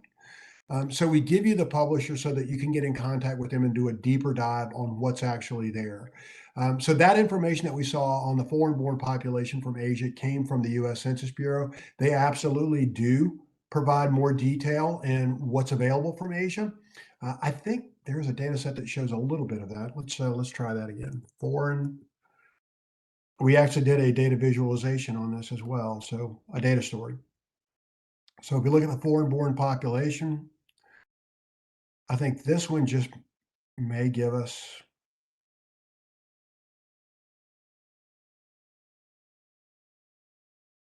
The actual data from the Census Bureau does give you, here it is, population by place of birth. So here we'll look at 2020 as a filter, and then we'll come down and say Asia.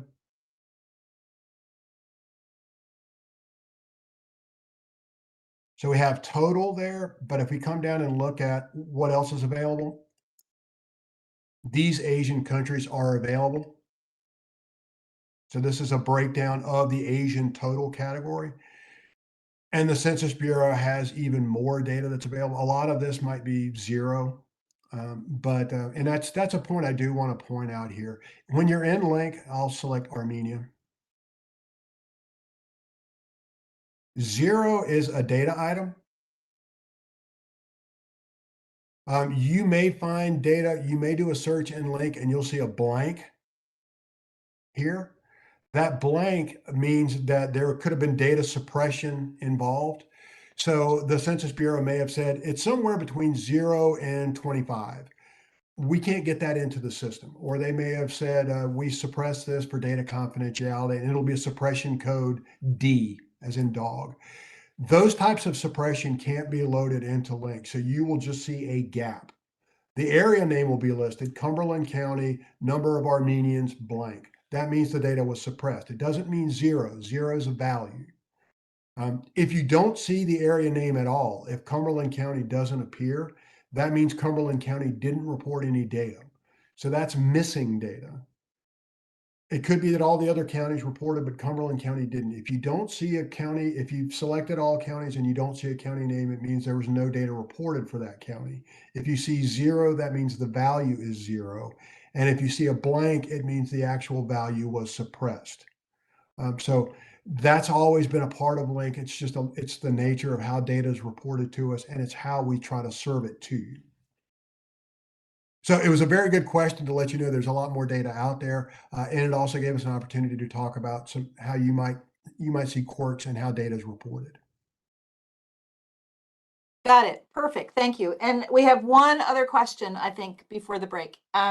So Dalton asks, what is the time frame for new data being entered into LINC? For example, the Census Bureau releases the 2023 ACS data. Around how long does it take for LINC to get that data updated?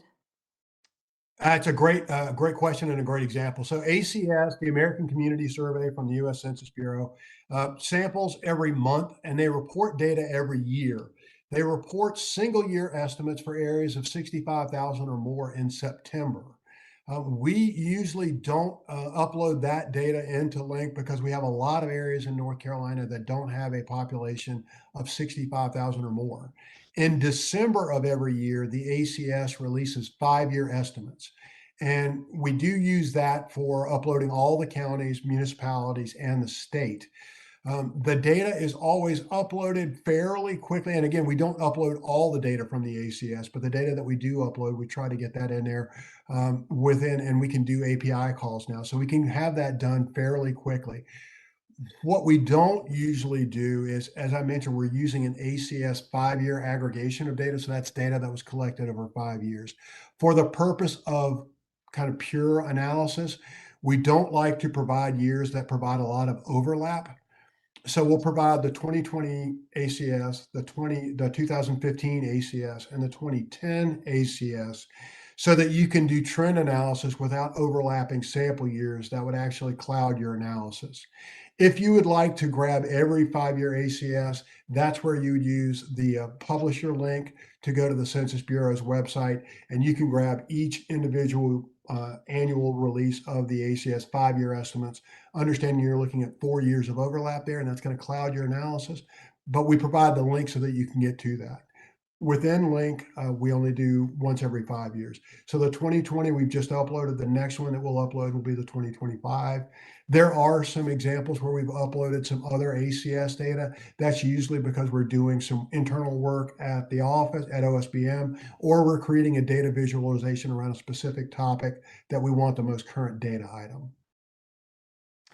Kind of a long, confusing answer there. I hope that gets to your point. Okay, if there are no more questions, then Well, thank you, Bob. It's wonderful to learn about such a fantastic resource, and those were really great questions. Now I'm going to share my screen. And we're now going to take a 15-minute break. When you get back, we're going to have our first hands-on portion of the workshop and to apply some of the strategies that Bob covered in the presentation. You're going to have 15 minutes for the practice exercise after you get back. Enjoy your break.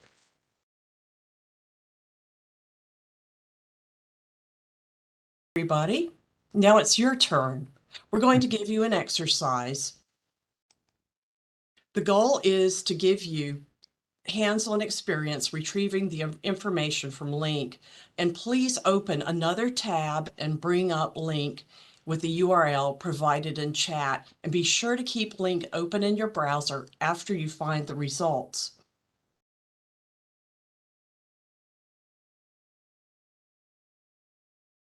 You're going to need the information from the exercise for the second exercise as well. So here's what we're going to look at. Let's analyze vacant housing across North Carolina counties over time. Which counties had the most vacant housing in 1970, in 2000, and in 2020? And what is the source of the information? And is there any missing data? And if so, why? So we are going to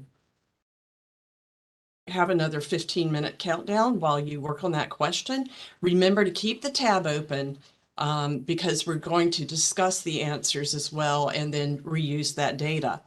You'll have 15 minutes. Let us know if you run into any technical issues or if you need any help accessing LINC. If you run into any problems, please let us know in chat.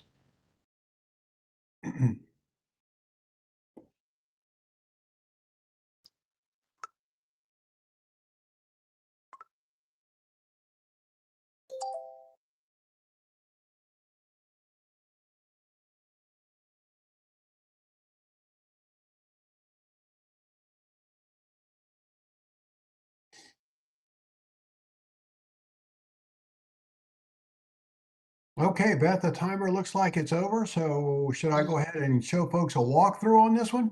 Absolutely. All right, great. Let me share my screen again.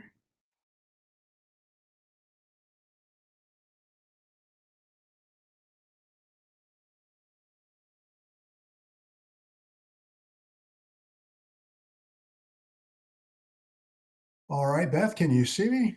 I My sure screen? can. Okay, great.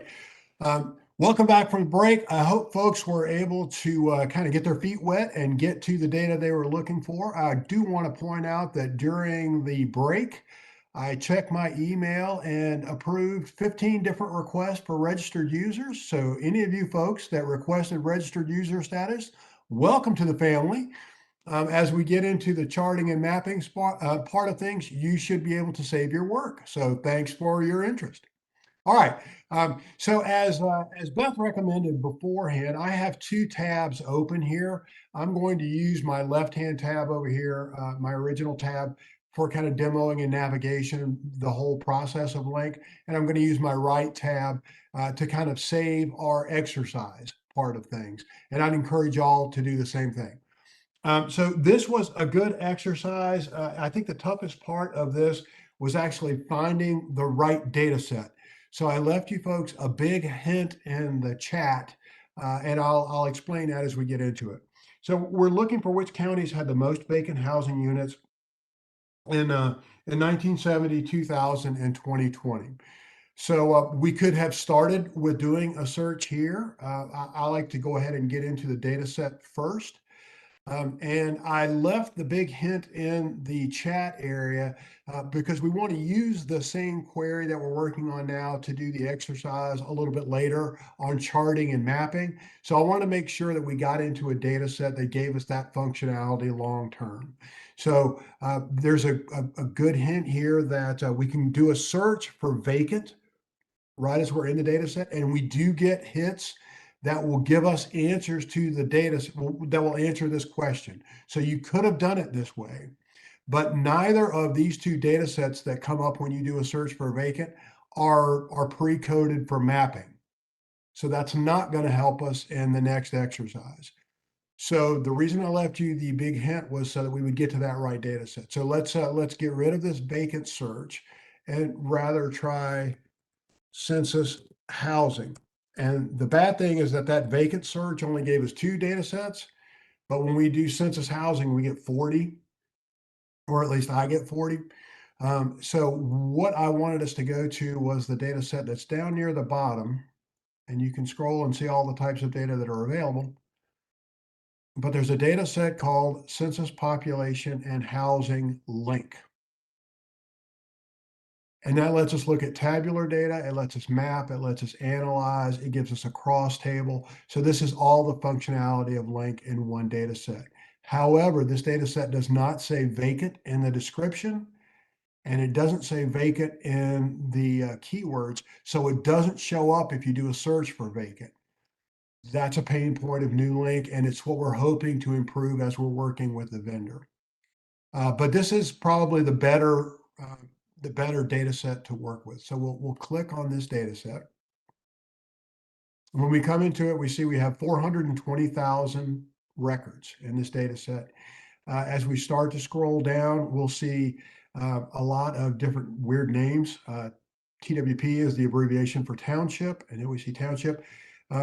Township is that county subdivision that we talked about earlier. And as we look at area types, we see lots of different area types that are available. We're looking specifically for county level information. And we're specifically looking for county level information on vacant housing units. Now that we're within the data set, we can do a search on vacant and see what we find. Okay, well, now we're down to 7,031 records, and that seems much more manageable.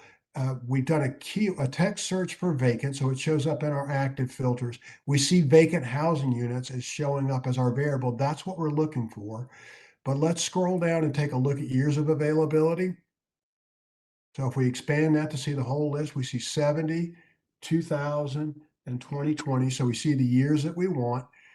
We see a lot more areas, a lot more records are available in 1990, and that's because in 1990 we loaded all those small census geographic areas rather than just the counties. And we see that current vacant housing units is the only thing that's available. So I'm going to go ahead and select it here as a variable. Just in case I need to change my text search, I know that I've got vacant housing units selected. So now, because we have other geographies available for some years, I'm going to select county as my area type, just to make sure that I'm only looking at county level data. Now we're down to 700 records. That sounds more, we're heading in the right direction, right? So now we know the first year that we want to look at is 1970. So we click on 1970 to select our year. We check our filters. We're looking at vacant housing units for counties for 1970. We see 100 records. That's what we would expect to see. But we want to see which counties had the most vacant housing units. So we've got all the county names here, but they're not alphabetic. They're just kind of randomly there. And we have random data over here. We want to sort it by the value, by the number of vacant housing units. So we can click the arrow and it sorts from smallest to largest. But if we click it again, it will sort it from largest to smallest, which is what we want. So we see in 1970, Mecklenburg County had the largest number of vacant housing units at 5,225, followed by Cumberland, Brunswick, and Wake. So the first answer for 1970 is 5,225. But we also want to find this information for 2000. So we can come down here and select 2000. But now we have 2 years selected. So it remembers the sort. But we see that we have some 1970 data mixed in with some of the 2000 data. Remember, the sort will only let us sort on one column. So we can't say, well, just show us the 2000 data and then sort it by value. What we need to do is unselect 1970. Now we're just looking at the 2000 data. And we see that now Brunswick County is at the top of the list in 2000, with almost 21,000 vacant housing units. So the second part to that answer is Brunswick County, 20,993. Now we want to look at this same data, and I hope you noticed that as we've added data, that sort stays in place. So let's take a look at that again. We want to go ahead and take a look at the 2020 data, and we'll unselect 2000, so it'll only look at 2020 data.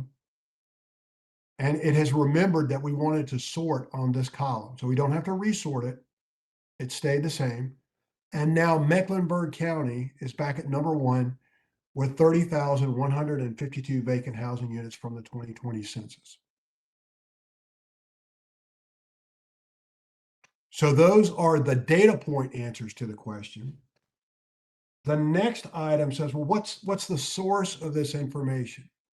You may be able to guess it from the title, but just to be sure, we can click on the information tab here, and we'll see the full name of the data set. And we see that there's data in this data set that comes from the U.S. Census Bureau, from the Veterans Administration, and from the Bureau of Economic Analysis. So the housing information I know comes from the census. So the source for this is the U.S. Census Bureau.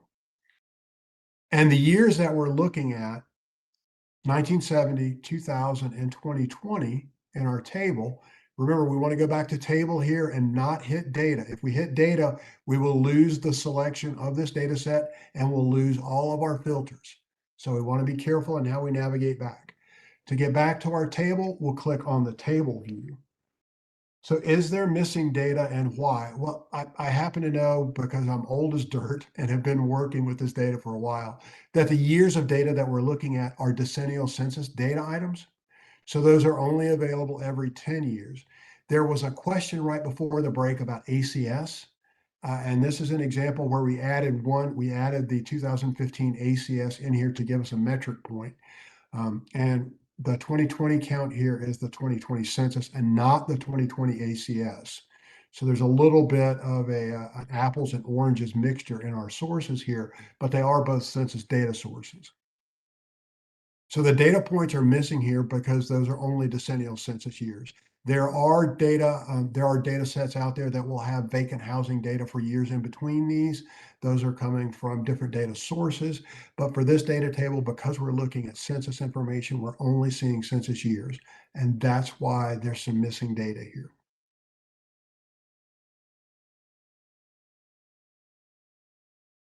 Okay, so that's what we were working on this exercise. I want to take a minute. I don't want to move on here until we've given folks time to ask any questions about this exercise. Was it confusing? Were you able to find data? As I said at the beginning, I think the most difficult part of this exercise was actually finding this data set.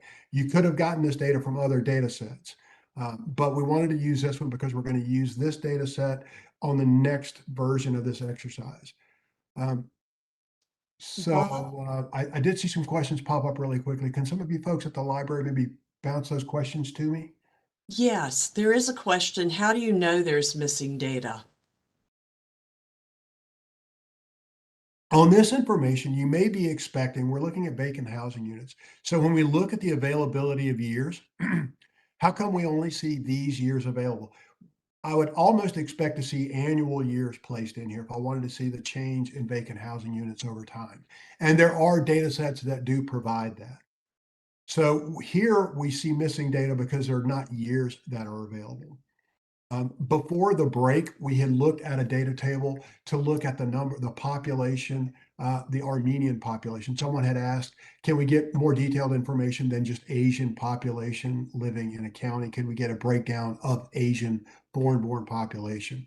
That data was available, but there were a lot of zeros in there looking at some of those foreign-born country populations in North Carolina. So we talked about there could be zeros. That means that is a value of 0, but there could also be suppressed data. So you could come across a data set where you just see blanks in the data table. That blank lets you know that data has been suppressed. If you come into a data set and you say, I want to see data for all counties, but you only see some counties and some counties are missing, those missing counties are counties that did not report data or data was not reported for them. So you can find missing data in those three categories. Either zero value, which is a value, you can find gaps, which are suppressed data, or you can find missing geographies, which means that data was not reported for those geographies. In this case, years are missing because we're only showing data for census years, decennial census years. Good question. Okay. Bob, did you say before that the cross tables cannot be sorted? That's a good question, and I haven't demoed them yet. I'm going to once we finish with this exercise. So cross tables are usually something that's used for our higher end bulk data users. That's why they're there. So I'm going to demo them in a little bit. It's a good question, but I'm going to table it for just a Okay. few minutes. Okay, here's another question.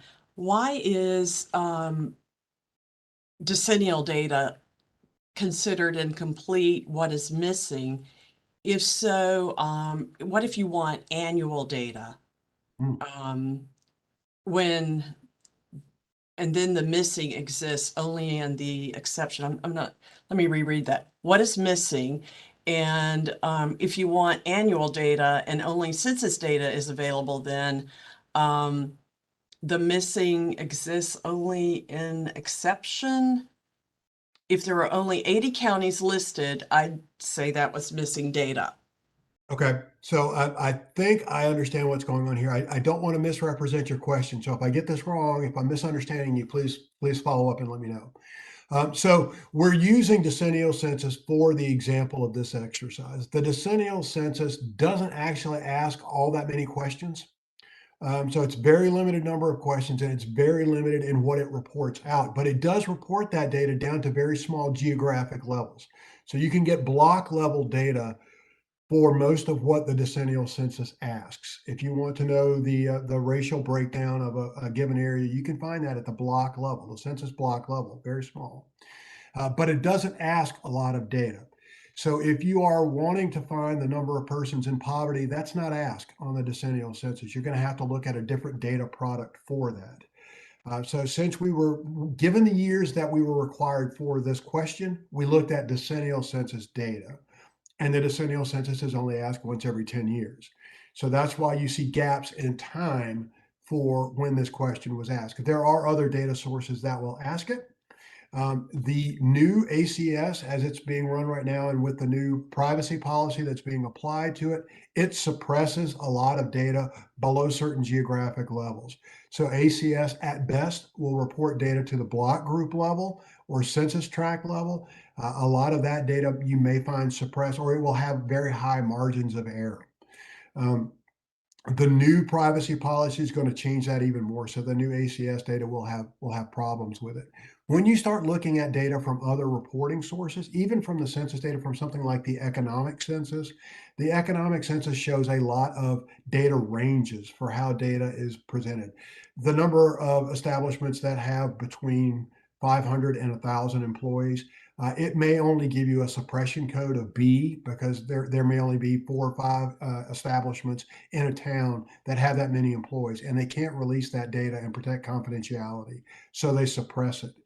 Other data reports like the annual financial information report, the AFIR report from local governments through the state treasurer's office, there are a number of smaller geographies that just don't submit that report. So you will find a lot of gaps in that data if you're looking at it. And that's because the geography just didn't report. So you'll find all of those instances in LINC. It's an indication of that's the way the data is, it's the way the data is reported, and it's the way that we show it. So I hope that's some explanation. When you're looking at the data that's in LINC, it's a wide variety of data, from everything from agricultural data, number of hogs produced, to poverty, to the number of crimes reported. And each one of those data reporting sources has its own quirks, and you can see that in LINC. I hope that answers the question. Okay, and there are two questions that are essentially asking the same thing. I found data in the census housing and household.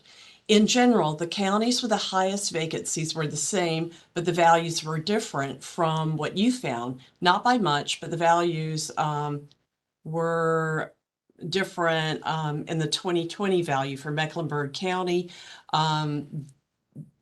Their data set shows 33.6 thousand for Mecklenburg, while yours shows 30.2 thousand. Why? Yep. So there are the other data sets that we looked at. We're pulling some 2020 ACS data, American Community Survey data. This data set is showing the decennial census count. So what you're seeing here is the difference between the actual count and an estimate based on a sample survey. So that's the difference between the two. The other thing to point out is on some of these data items, right now, for instance, the 2020 census counts are in challenge window time. So local governments can challenge their 2020 census counts through the end of June of this year, and the Census Bureau is resolving those counts by the end of the year. So some of the data that we have in LINC right now could potentially change based on those challenges. So what you're seeing is the difference between estimated data and actual census counts, and potentially challenge counts changing over time. Okay, we have one about maps, which we're going to address later in the program. And so another one is, in general, do data sets listed as LINC include multiple data sets like this in vacant housing examples? That's a very good question, and I should have covered this when we were talking about the data sets to begin with. So I mentioned that LINC is always an evolving tool. It started out as a mainframe thing that folks dialed into, then it became a web-based item that folks that lived on a relational database, and now we're in this open data platform. In the process of migrating data from that relational database into the open data format, we created data sets that had the parentheses LINC name in them. That means that we were moving big chunks of data from old LINC into new LINC. So this is roughly analogous to what was in those old systems. As we moved into the open data format, the new platforms have given us a lot more flexibility. And to maximize the functionality of the new systems, we've been encouraged to break some data sets out, or as we start loading in new data, to load them into new data sets. So you're still going to find these older data sets are being maintained, but you might find more data or more flexible data in some of the other data sets. An example of this, if you go into the data catalog and do, excuse me, a search of county business patterns, a lot of business data, there's a lot of suppression in those data sets. You will find a lot of county business pattern data in old LINC business and earnings data sets.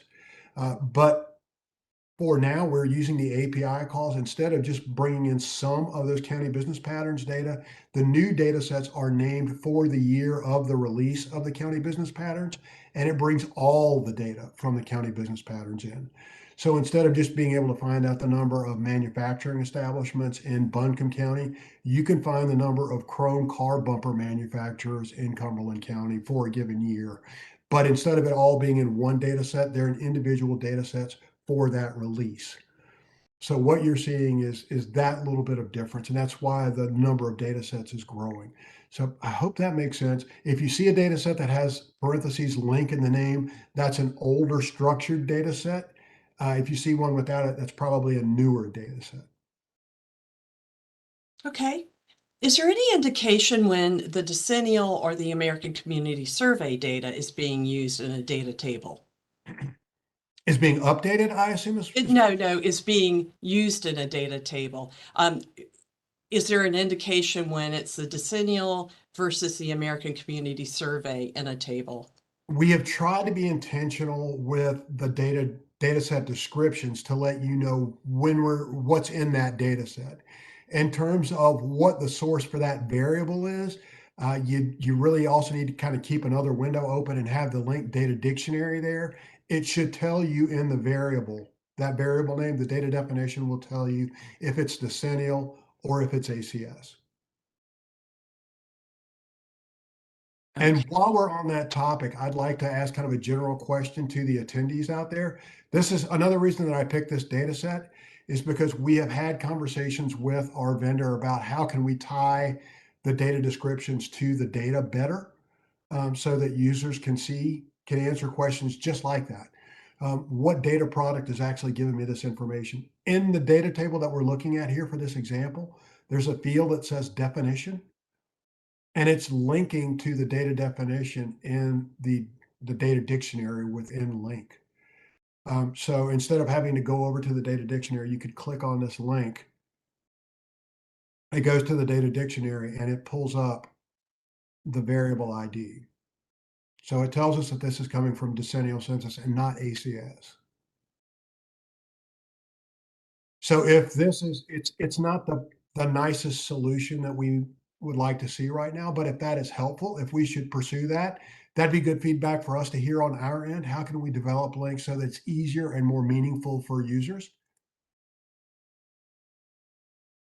Okay. We'd like to hear that. Any other questions, Beth? Well, we do have one on maps that Okay. can be answered later. Yeah, we're going to get to that. And so that's it for now. Okay, great. Those were great questions. I hope the exercise wasn't too daunting for you. I hope you were able to get to some data. As I mentioned earlier, I want you to hang on to this exercise tab that you've got open right now. We're going to come back to it in just a little bit. But let's go back and talk about some of the other functionality that we haven't gotten to so far. So getting data into a data table, the exercise that we just did, that's fantastic. It's useful, but showing data as a chart is oftentimes more powerful. So let's hang on a second. Let's see what we can do if we can create a chart or trend some data on births and deaths in the Hickory area. So just a quick demo for us to walk through. So we're going to find some data. Let's go into the data catalog. We want to find information on births and deaths. So I'll start off, I'll be optimistic and look at births. All right, we've honed down our data sets to 5, and vital statistics is right here. So I'm going to pick that one. So this data set has 108,000 data records. That's a moderate to small size data set. You can go right ahead and search for births if you want to. For me, just out of kind of habit, I kind of search for geographies first, but it doesn't really matter. So for keyword, it searches, we talked about it earlier, the search searches everything in the data set, and that includes geography. So if we know we want to find information for Hickory, let's type in Hickory. All right, so we see that now we've got 10 records that pull up. We've got the town of Hickory. There's a Hickory Mountain Township. There's a Hickory Township. And then we've got this information here. We mentioned earlier the split municipalities. Hickory is one of those. So part of Hickory is in Burke County. Part of Hickory is in Caldwell County. Part of Hickory is in Catawba County. So it sounds like we may need to broaden our thought process a little bit here. And instead of just looking for Hickory or trying to grab the parts of it, this is Hickory total. Maybe what we want to do is, if we're looking for the whole Hickory area, let's pull the information for those 3 counties, Burke, Caldwell, and Catawba. So we'll drop just the Hickory search and we'll do Burke. I can spell it right. Okay, so for Burke County, we see that there's 1,024 records that we could pick. And we also see that Burke has a part of Hickory, Burke has part of the town of Longview, and Burke has part of Rhodes. We want the total for the county. So we'll select that. And then we'll do the same thing with Caldwell and Catawba. Again, we see split municipalities, Caldwell total. And now you see the value of making the selection instead of just relying on the text search. So I've got Caldwell and I've got Burke County's data there, but I need to get Catawba County as well. So if I hadn't selected Caldwell and I got rid of the text search, I would have lost Caldwell County data. So here we'll grab Catawba and we want Catawba County. We could have set a filter for just show me county level data before we selected the county names, and we would just have gotten the counties. We wouldn't have seen any of those other options. Okay, so now in our active filters, we have 3 counties selected. That's showing us 3,000, almost 3,100 records. But we want to see information on births. So as we scroll down a little bit, we see what we would expect to see. Our area name filter is only counties now because we have counties selected. We only see the years that have available data, and we only see the variables that are available. I could do a search for births here if I want to. I can also expand the variable list to see the types of information that are available. And births isn't just plain old births, it's resident live births. So that's the variable that we want. We'll select that one. And now we're down to 156 records. Well, that's what we would expect to see. And we see that there's 52 years worth of data for each county. We have 3 counties selected. That's 156. Okay, that makes sense. So we've got a data table with information here. But what we'd really like to do is we want to show that in a more meaningful way. Now, we've talked earlier here about the exporting feature. I want to touch on it briefly. So if we click export here, we have the option. If we want to bring this data in, maybe we want to work with our own data set and add data to it, local data, we can export either the 156 data items that we have selected, just those records, or we can go nuts and download the whole 108,000 data records from that data set if we want to. And we can do that as a CSV, as JSON, or as an Excel file. That's always going to be the case in every data set. When you create a query, you can export just what you have, or you can export the whole thing. Now, someone had asked a question. We'll go back to our table. Someone had asked a question about cross tables. What are they? It is a feature that we created primarily for some of our heavy end data users, folks who we had a number of calls from folks who said, can I get all the data that's in this data set? So here we're looking at, we click on cross table, and what we see is just what we have selected. We have the 3 counties, we have resident live births, and it has it. I'll scroll down a little bit here. It has it from 1970, the earliest years of data, all the way over to 2021. And I didn't see any gaps in data when we went through. So it looks like regularly reported data. And this is data from the State Center for Health Statistics. So that would make sense. So we can say, yeah, that's what I want. But what if we browse through the data variables down here and you're like, wow, that looks like really good data. I think I want to get all this data. So we'll unselect resident live births.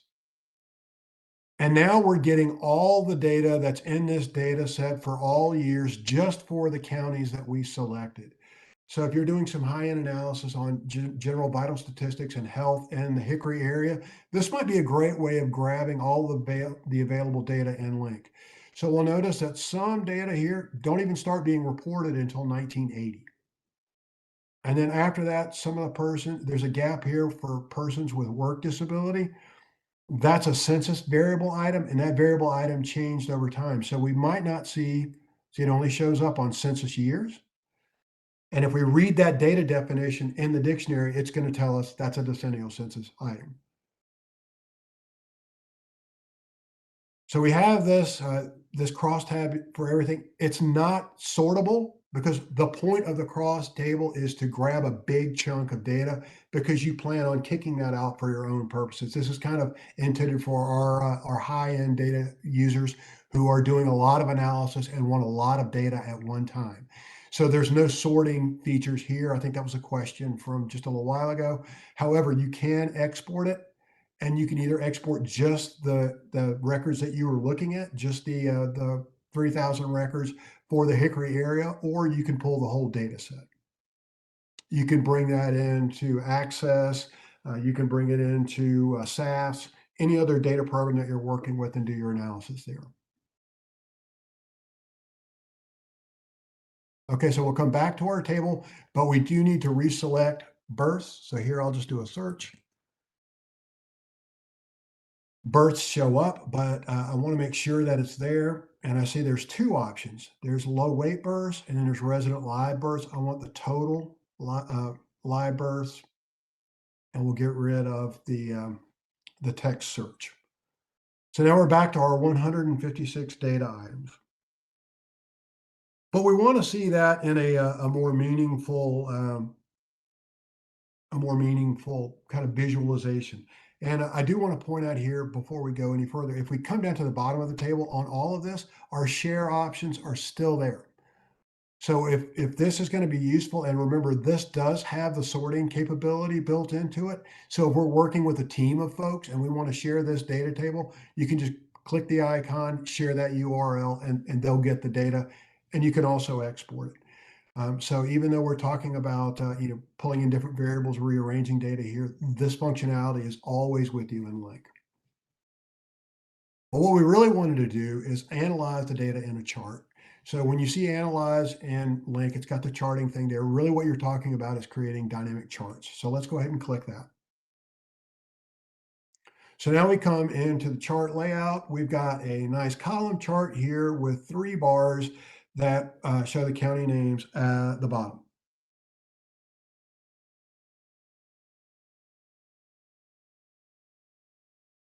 All right, so we see that the x-axis is the area name, that's what we see, and the y-axis is the average of the value of the table. And if it helps to go back to the table and take a look, the first column is area name, then we have year, then we have variable, then we have value. So the name of the numbers column is value. So if we go into analyze, we have the average of the value here. Well, okay, but this is just a default, but what does that mean? So if we hover over Burke County, we see the average value 960.94. So we didn't select any year. So over the past 52 years, the average annual number of births for Burke County is 961, we'll round up. And for Caldwell County, 920, we round down. And for Catawba County, 1711. So without going and doing the math ourselves, within this analysis, it's telling us what the average number of births is over the past 52 years for these counties. And that may be real useful for you. It's not what we came into the charting area to create, but that's the default. So the point to show you is that there's some nice functionality that's here. What other functionality is built into the system? Well, count, which is just that. It's counting the number of values in your data table for the years and geographies that were selected. So in this, it's going to be 52 data items over the past 52 years for each county. So not all that useful here, but the functionality is there. Minimum, out of the data series that you selected for that geography and for those years, what's the lowest count? What's the lowest item? So there was 1 year in Burke County that there were only 795 children born. In Caldwell County, there was a year where 720 was the minimum. And 1335 for Catawba County. And I'm sure you figured it out that the next item is maximum. Does the same thing. What's the largest number of children that were born in the time period that you selected for the geography that you've selected? And I should point out that we haven't selected any year over here, so we've got all of them. So if you don't want to limit it, just don't select a year and you get everything. Standard deviation is calculated from the data and the area over time. So that's going to vary. Your standard deviation will vary. And that's just showing you how clustered is the data. Is there a lot of deviation in the data over that time? The larger the number, the more deviation. The smaller the number, the tighter, the more consistent the data is. How many babies were born in Burke County over the past 52 years? That answer is almost 50,000. In Caldwell County, you get that there. So you don't have to actually dump this data out and do the work yourself. Analyzing will let you do that within the system. Percentile, if for some reason the default here is the 50th percentile. So what is the 50th percentile point of births over this time for these counties? Now at 50th percentile, it's going to be pretty close to the average, but you can change the percentile. So if you wanted to know if you're applying for a grant and it asks for the 75th percentile, you can go up to 75 and it will redraw and say, well, this is what that data point would be.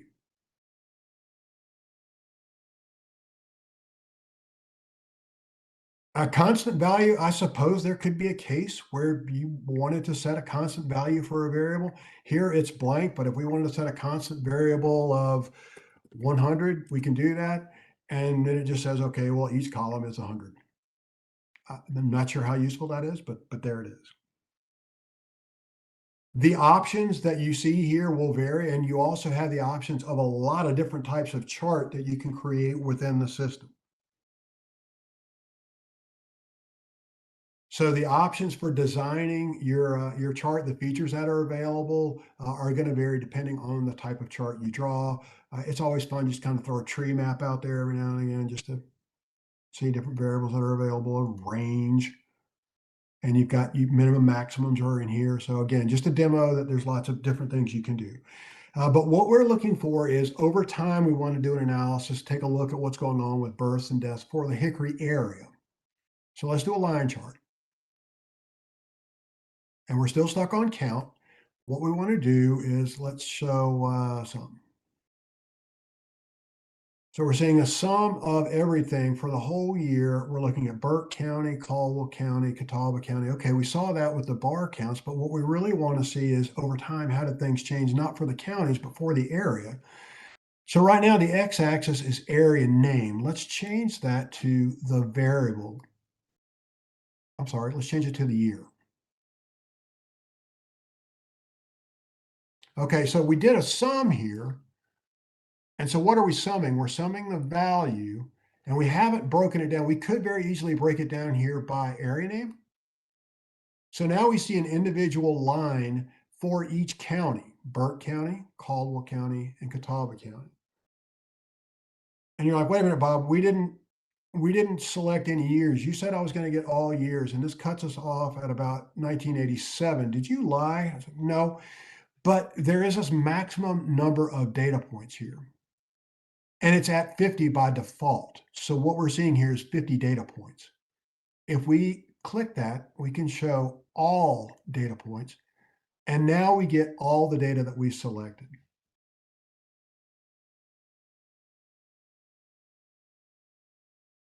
Okay, now this is not bad.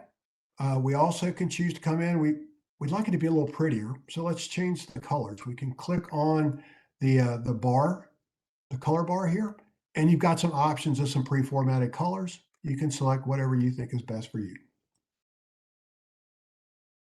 Okay, so this is telling a story. We see ups and downs here. That's interesting. But what we really wanted to see is for the whole area, we don't necessarily need to see the county breakdown. We want to see for the Hickory area that we're defining as these 3 counties, we want to see that trend over time. So what we can choose to do is not break down the area, just show it to us summed. So now what it's doing is it's summing the value for all 3 of those counties. And we're seeing it for all years. So this is the birth trend for the Hickory area as defined by Burke, Caldwell, and Catawba counties.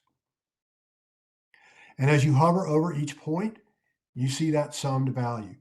We could very easily say, show me the average value. So it's showing me the average of all 3 of those counties. So that functionality is still there. But sum is really what we're looking for here.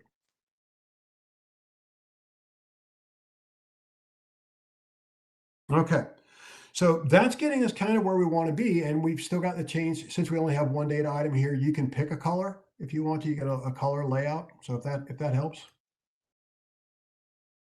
you have functionality here. But what we really wanted to see from the very beginning was the number of births and deaths for this area. So we're trying to analyze the natural growth, natural population growth in the Hickory area. We still have all the filtered functionality over here. So we can use our filter and type in death. And we see there's some options here: deaths by injury or violence, infant deaths, non-geriatric deaths, resident deaths. That's just a total. So let's grab that one. And then we'll get rid of this filter.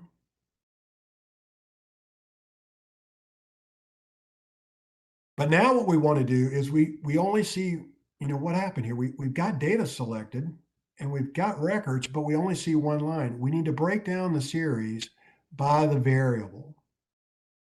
So you can break it down by area type, by all these features. So now we've got one line showing live births, and we've got one line showing resident deaths. And it's summed, we're summing the values by the geography. So that's what we're looking for. It's the sum of those three counties. And we see a legend is laid out down here. We still have the functionality of being able to change the data colors to make it a little more meaningful. And we see that somewhere around 2010 or 2009, the number of deaths in the Hickory area actually passed the number of births. So we're seeing population decline, natural population decline in that area. If we were to bring in the total population for that area and lay it over this, if the total population were growing, that's an indication that migration is driving population growth in this area. And that's the story of a lot of North Carolina right now.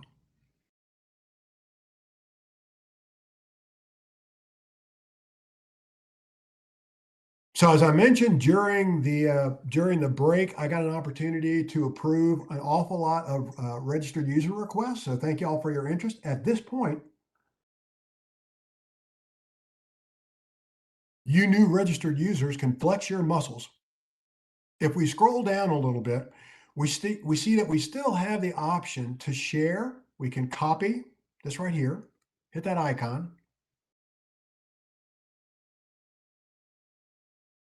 paste that in our URL or send it to a colleague, and they'll get the exact chart we just created. They won't get any of the functionality. They can't change any of the colors, but they can see the chart we created. So if you've got a meeting to go to in a few minutes and you can knock this out really quick, this may be all that you need for a quick answer. So that shareability of data is still there. You can also embed it if you've got a website that you're working on. That embed feature is there. The widget feature is still there. Those functions follow you. Also, the Twitter, the LinkedIn, those features still follow you throughout LINC. But for you folks who flexed your muscles and became registered users, you now have the option to edit this chart in advanced mode. So let's click on that. So now you're seeing the information about what you've selected. You selected Burke, Caldwell, and Catawba counties. You selected live births and resident births. All this is work that you already did when you were just putting together your query. The system's just letting you know what you selected. And it's saying, here's a small version of what you got to show for it. It's giving you the same embed, share, widget features that you had before. I mentioned that you could choose to add another data set. So if we wanted to pull in the total population, you can click add a data set to this chart. You're going to get the full catalog, and you can pull in any item that vehicle registrations, you want to add that. You will need to do some filtering. So let's say we did want to add the total number of vehicles. Well, that's not a good data set to use. What did I say?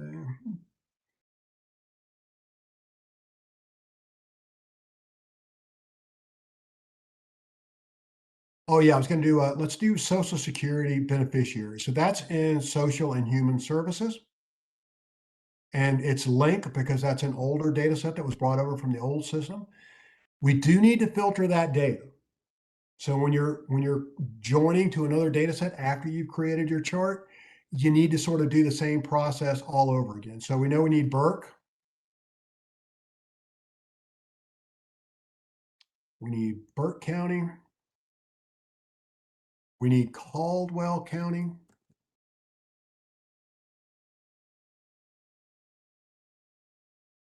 And we need Catawba County.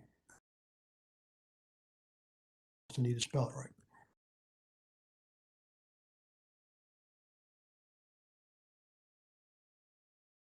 And we're looking for Social Security beneficiaries.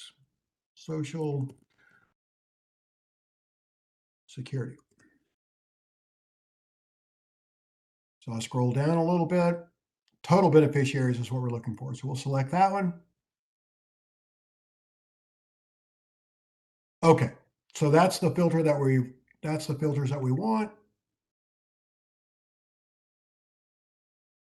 And I'm going to select these 82 records. So we ask about missing data. There's some missing data here, and it has a lot to do with time frame. All right, so it flowed that data in over here. We need to do a little bit of work. So down here, we're seeing the data that came from an entirely different data set. It's showing us by area name. Really what we want to see is by year. We want to see the sum of the value. So now we see these bars showed up, and these are the total number of Social Security beneficiaries for those same 3 counties, beginning with the first year of data all the way to the latest. And then we have functionality of saying, you know what, I think I want to see an area spline chart of that. So now we see the aging of the population is coinciding with the number of beneficiaries of Social Security, and we see the fall off of the birth population. We like the colors on these two, but we'd kind of like this brown to be a different color. Well, you can come in and you still have the capability of changing things or picking a customized color.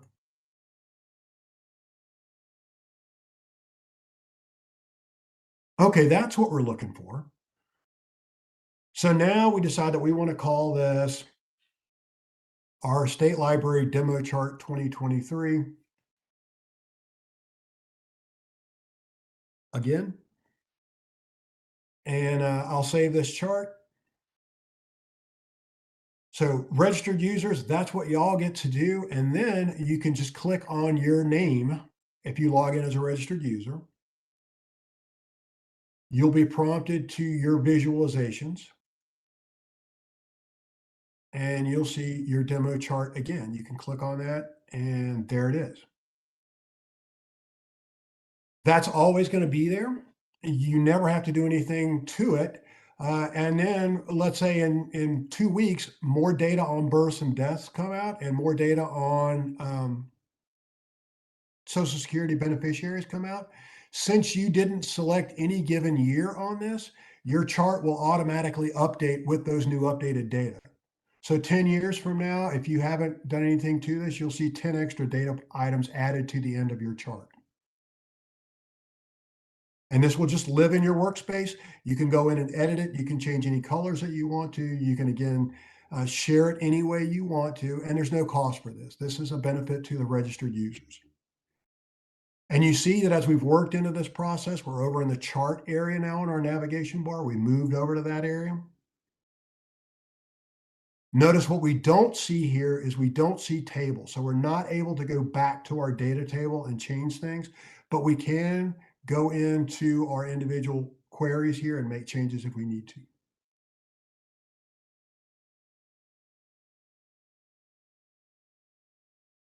Okay, so that's dynamic charting. It's something that really works best if you can just get into a data set and experiment. Create your own queries, see how to create charts. It's something that the more you do it, the easier it gets. But it can be a little challenging from the very beginning. That is charting. Any questions on that before we move on to mapping?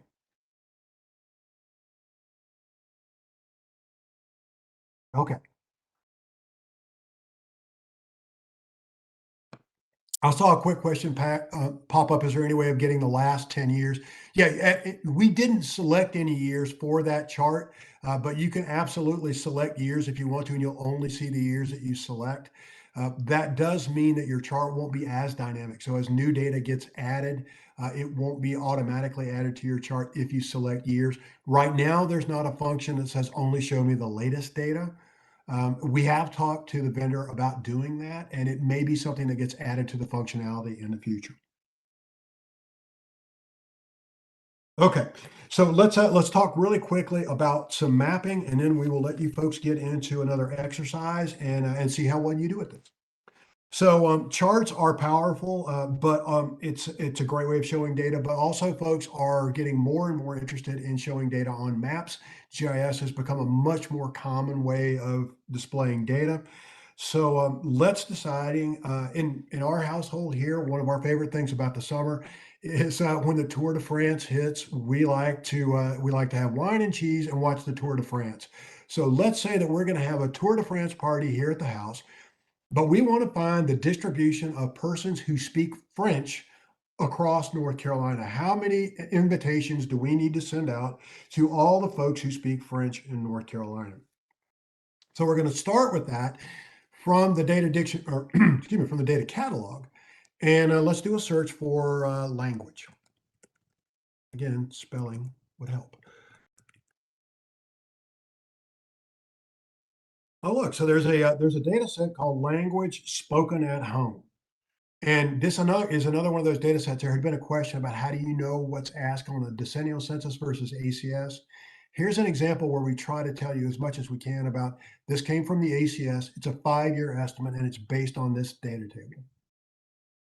So that's the one that we're going to work with. And it's also helpful that we see that this one's got mapping capability built into it. Now, I do want to take a quick question here and mention, I know folks are wondering, why don't all the tables have mapping functionality built into them? There are some technical reasons for this. We're working with our vendor and they have proposed a solution. That solution would mean that the cross table feature would essentially go away. We can either have the mapping functionality for the data sets or we can have cross table functionality out there. But right now, we can't really have both for all data sets. So is that something that, would you like to keep the cross table function of being able to show you to select a couple of a couple of geographies and grab all the data for those geographies like we did with the vital statistics information for Burke, Caldwell, and Catawba counties? Or would you be willing to give up that functionality for mapping features for all data sets? So if you could either maybe shoot an email to me, you'll have my contact information in a little bit, maybe responses to chat, just provide your feedback because we do really want to make the system as useful as possible. So that's a little bit of an aside, but I do want to let you know that your input is important. So we have opened the language spoken at home data set. We see that mapping is available for this data set. It looks like that there's only 2020 census information available, but I think it said that in the data description for the data set. That's fine. That's pretty recent data for our purposes. So what we're looking for is we see all the counties that are here. Okay.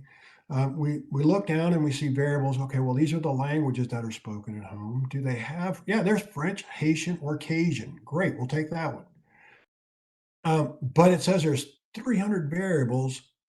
Okay, there should only be 100. Okay, well, we see that we can see the number of people who speak French, but they speak French and then they also speak English less than very well, or they speak English very well, or they're just people who speak French. Well, that's really what we're looking for, just the people who speak French. So we'll select total. And that takes us to 100 records. All right, that seems to be what we're looking for. So how do we display this? Let's click on map.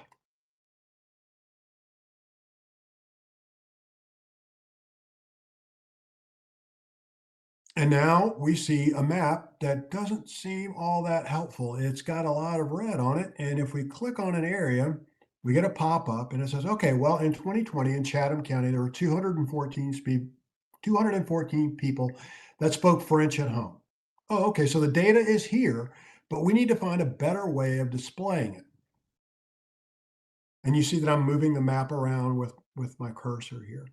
Also, note at the bottom that if this gets you where you want to be, you can copy and share this with anybody else who's helping you out with this party. They'll be able to click on the counties just like we did, and they'll see the data point.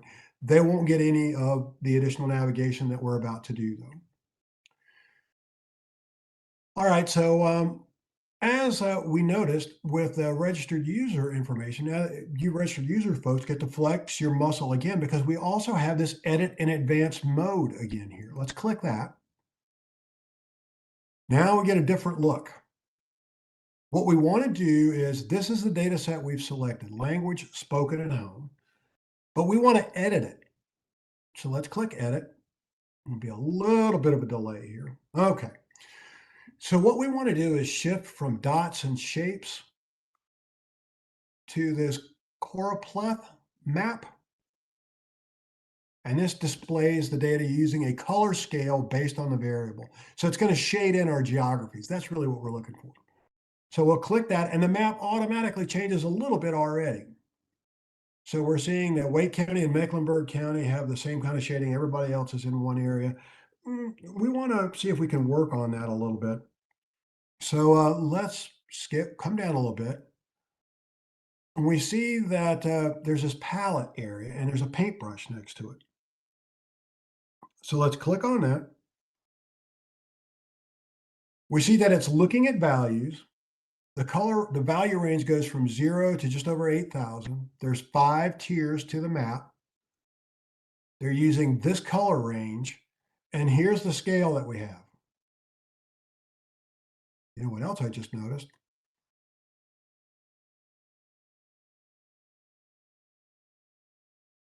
Close this. Oh, that's probably okay. We'll go ahead and click on value. We forgot to shift it over to say, just show us the sum, and it's showing us an average, but that's okay. So we have the ability here to customize the range. So let's go ahead and change this to say 99.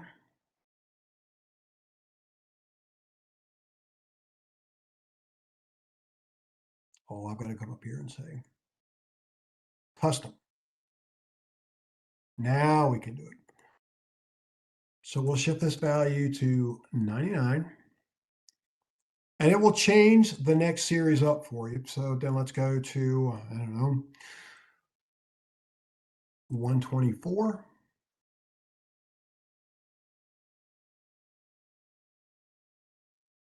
199.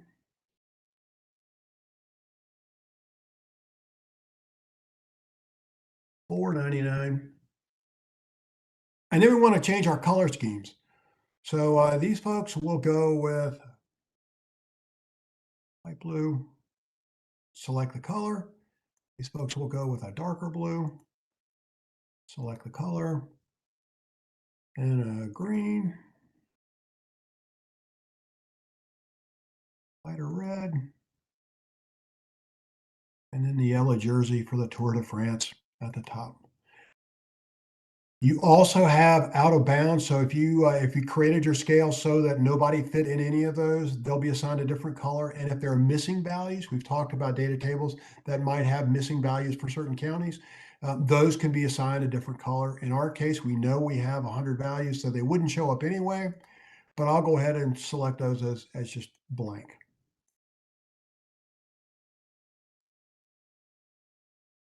Okay, so our chart has changed.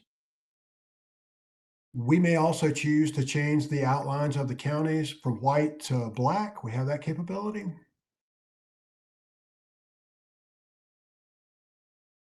If we want to change the opaque character, if we don't want to see the area names underneath there, we can pull that all the way over. And the functionality is still there. So if people click on it, they'll get the value. Randolph County has 114 people that speak French. Oh yeah, and you can scroll in and out too.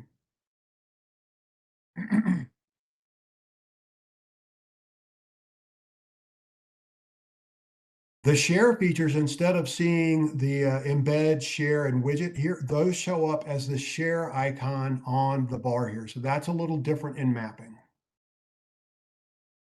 And then to share this feature, you just give it a map, name, word to map.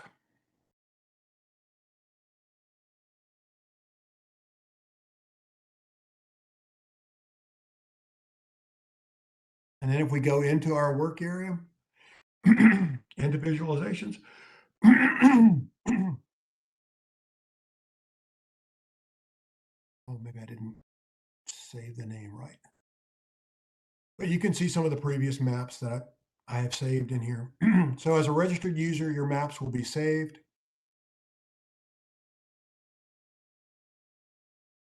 Back arrows do work. You can go into configuration.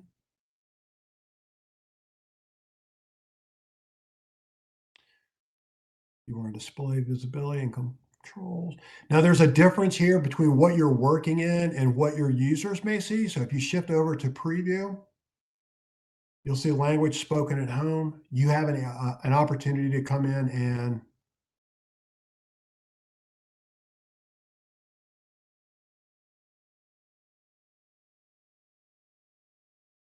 add information.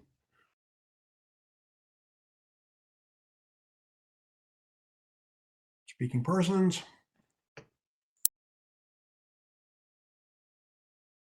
Display of the caption. Now, if we come over here, we see French-speaking persons. We also see our legend, and our legend can be expanded to show the ranges.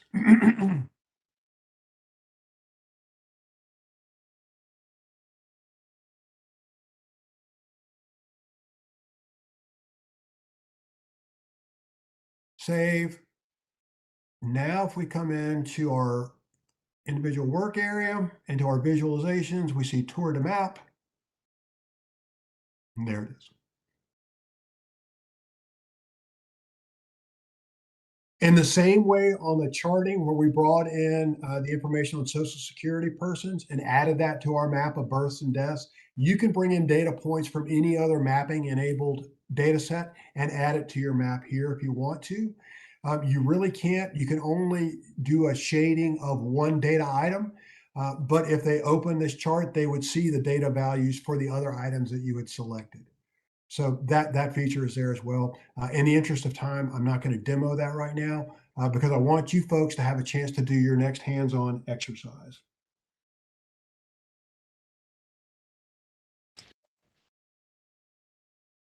So are there any questions about mapping or charting before we let you guys go into your exercise? Bob, there is a question. Okay. With maps, can we have the numbers on the map? I mean, that just are kind of like labeled on the map. There is a That's what I feature that believe. I think we selected. Let me see if I can share this really quickly here. And you see the mapping URLs are a lot simpler.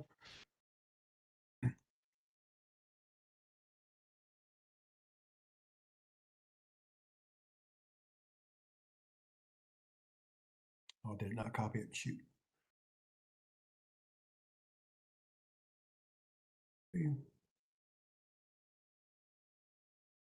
Paste, that's better. So you notice when you copy and paste here, users will get the functionality. There is a factor on there. I don't think we checked it, but it allows folks to zoom in. And when they zoom into a certain level, the items, the values do show up. We just didn't select it.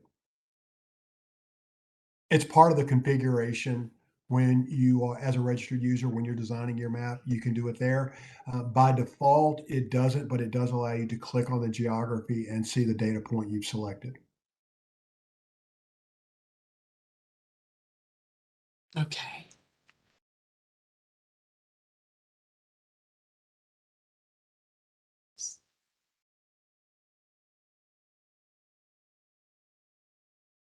Any other questions?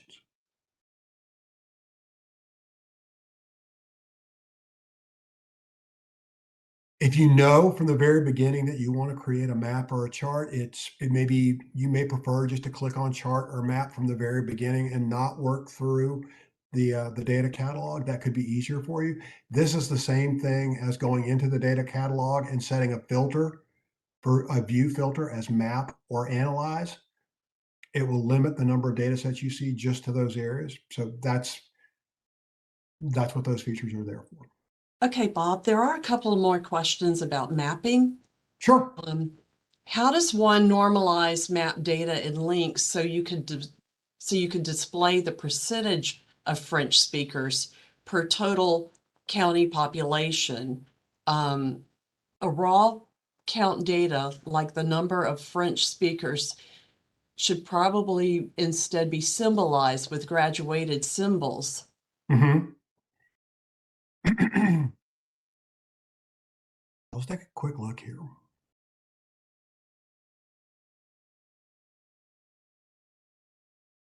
So remember when we went into analyze, it was showing, we had some features of being able to show percentiles. It's not actually doing the calculation of running the math within the system against the total population over 5. So these are meant to be ways of doing quick analysis and quick mapping within the system. If you want to you're absolutely right in terms of statistical representation of the data, you'd probably be better served by doing a percentage of the total population 5 and over, which is what the universe for this data table is. But to do that, you would probably need to you'll need to kick it out of the system, do the math, and then probably bring it into a GIS system. That's one of the limitations that we've run into with LINC right now, and it's one of the reasons that all the data tables aren't enabled for mapping, is that behind the scenes, it's having to connect data with shapefiles, and that's taking a lot of space when we've got over 10 million records. So the point that I want to make back to the very beginning is that LINC is simply intended to be like your first best place to go to get data, but it's not a be all end all or a superpower statistical application like a SAS or R. So if you're doing larger applications, you might need to pull data out of LINC and do that work separately. Also, within our own office, we have folks that do a lot of work with Tableau or Power BI, especially. So we recognize that there may be other tools that you're more familiar with or more comfortable with in terms of visualizing data. So if it helps to export this data and bring it into another platform, that's why the export tool is there. We want to make that as easy as possible. So we don't want you to feel like the only way to use LINC data is within LINC. If you can get data out of LINC and use it in a tool you're more comfortable with, please do that.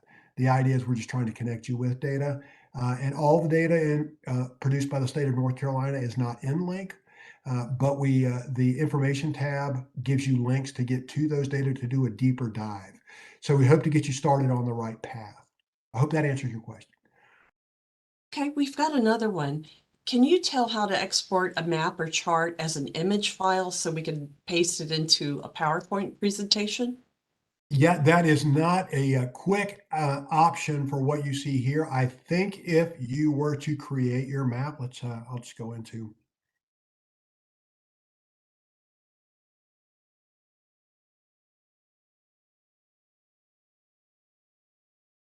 I think if you look at share and you look at your iframe code.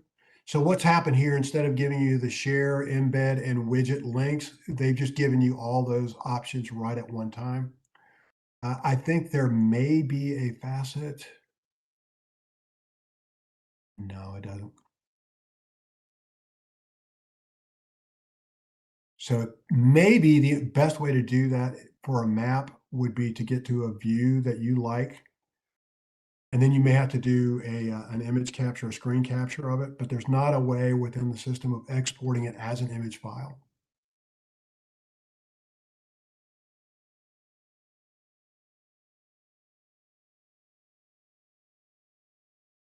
So if you were to look at this and do a control print screen, it captures what you're looking at as an image, and you can edit that image in something like Paint that's available on as a default image editor. It's a quick and dirty way of doing things.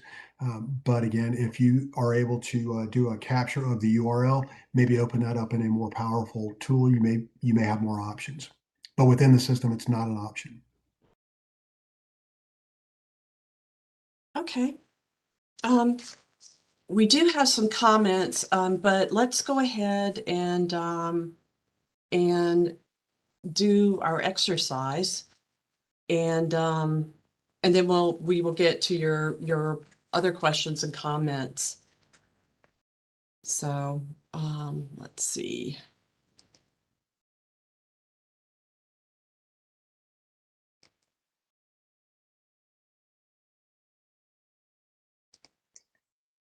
Okay, can you all see my screen?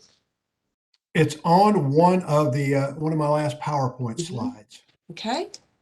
So now it's your turn for the second exercise. Go back to your LINC results and take the data from your list, from your first question, the 1970, 2000, and 2020 vacant housing across North Carolina counties, and create a chart or graph showing the trends of all years and also create a map of the 2020 data.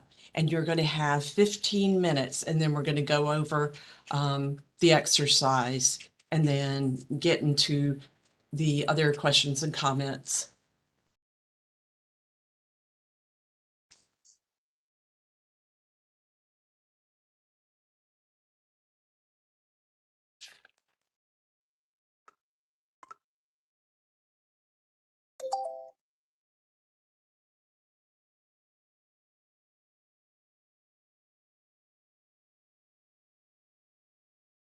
All right, Beth, I hear that the timer has gone off. So should I go ahead and move into LINC and show folks how to do this?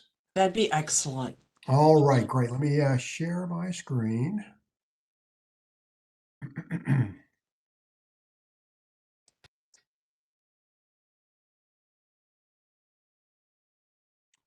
Okay, Beth, can you see my screen? Great.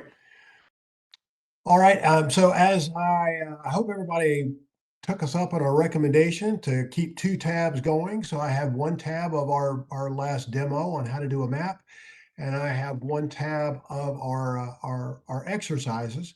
So on the original question on finding data, we were looking for the number of vacant housing units for all counties in North Carolina from 1970, 2000, and 2020. So I've got that same data table here. It's got 300 records. We see the vacant housing units. We're looking just at counties, and we're looking for these 3 specified years. So to create a chart for that, we go into the Analyze tab. And just to complete the exercise, that really is it. You've done it. You've created a chart of the data. So if we hover over it, we see that we're looking at the average of the value field by year. So the average number of vacant housing units in 1970 for all counties was 1,085. The average value in 2000 was up to 3,900. And the average in 2020 was about 5,500. You can have a lot of fun, and you can learn a lot about how to use the system by choosing whether you want to show, you can do a sum, you can work out percentages, you can look at different types of chart. We didn't really look at a pie chart, but if we were to pop that in, and instead of looking at an average of the value, we could look at a sum of the value, and we've got this sort of look. And in this case, it gives you the sum of the values from 2020, which is 547,000. But the percentage that it gives you here is a percentage of the pie, not a percentage of the housing unit. So we did have one of those questions, a little bit about that question with the French map of, can we map the percentage of the population that speaks French? You'd have to derive that variable and then create a map in some other package.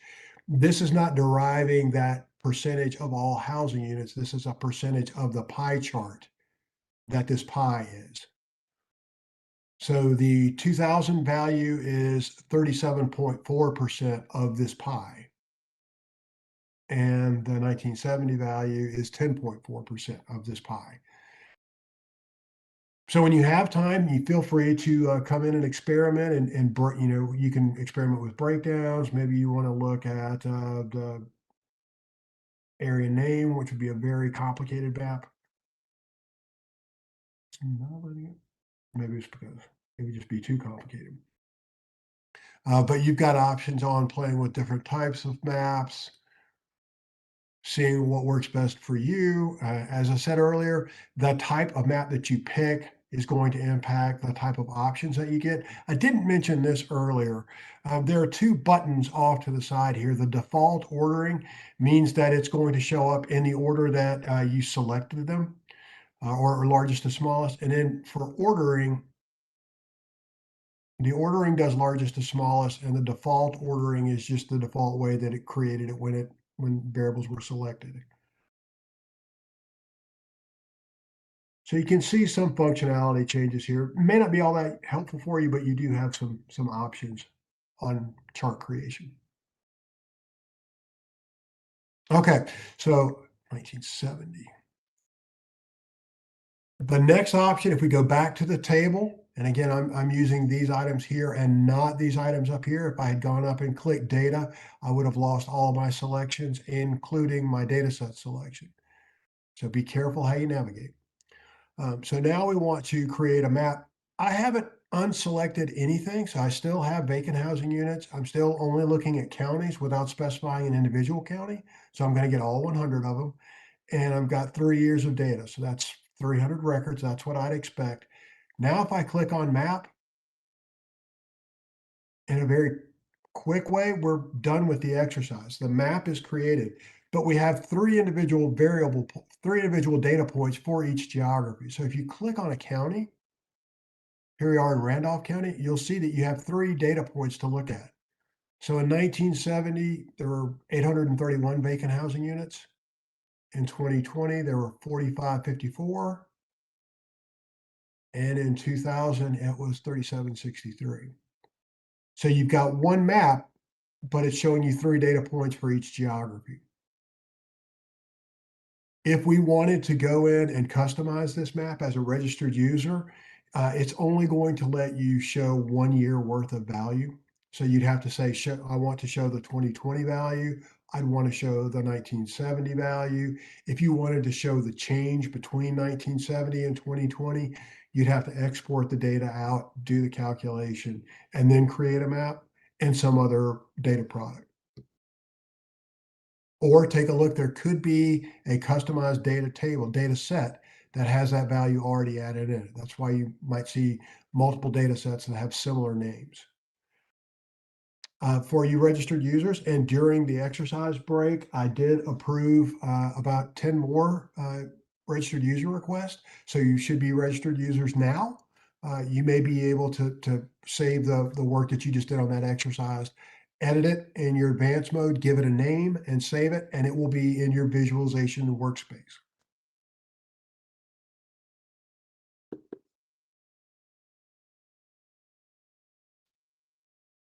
Okay, so that is how really quickly to make maps and charts with the exercise that we just did. I hope that was helpful for you. I hope it didn't seem too intimidating. It is something with some of these LINC higher functions that gets easier the more you experiment with it. So I would encourage you just to kind of, if you have free time or as you're getting data requests for you folks who are in the library environment, to kind of experiment and see what can be done and see what is most helpful for you. There is the contact tab at the top. So as you have questions or concerns or things that don't work for you, you can feel free to use that, or feel free to use my individual email. I think we're going to share that at the end. We'd be more than happy to hear from you. Your feedback, the feedback about that I've already heard today, I've taken a lot of notes. I'm taking these back to our vendors and to the development team to try to work in some of the functionalities, or at least share your concerns to make LINC a better tool. So the more you work with it, the more you have questions, the more you're using it, and the more you let us know, the better we can make the tool. Are there any questions now before we move into the next phase of things?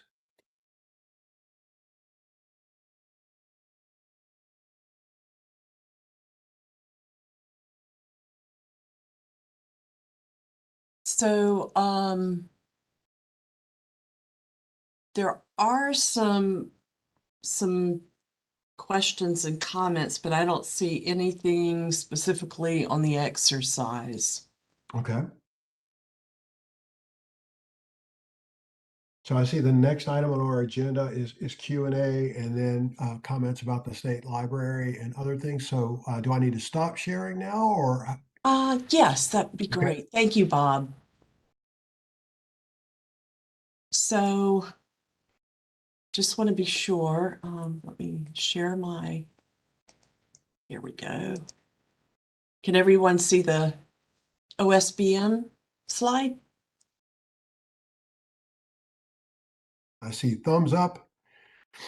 All This right. is the contact information, phone number, and email. I think the phone number is going to keep working. We have been informed that they are tearing our building down and we have to be out this summer. So I don't know how well the phone number will work. The email seems to be doing great. But yeah, if you have questions or comments, anything about LINC, please feel free to get in touch with me. Okay. Well, let's move into the Q&A then. So let's see what we've got.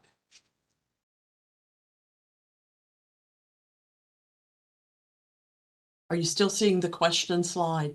Yes. Okay, excellent.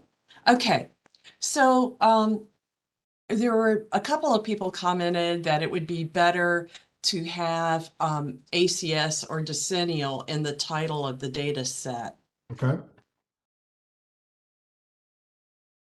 And then let's see. And another comment was that it would be nice if the numbers would just show on the columns instead of you having to hover over the bar. And I believe that was in the bar charts. And then we had a comment that I believe it was the mapping, no, the auto updates, that it's awesome and auto updates would be a game changer. So that's certainly a positive. And this is not going to answer the question of who speaks French. This is back to the French language. It will answer the question of language in the home. Be careful about your questions when querying data sets. Yeah, and one of the things I also want to point out is that data set on language spoken at home is data from the American Community Survey. And as we mentioned, that's a sample survey, and those sample surveys can have a significant margin of error around the data. So the Census Bureau's stance on the American Community Survey is that those numbers aren't necessarily carved in stone as a data point, but the American Community Survey is a great indicator of trend over time.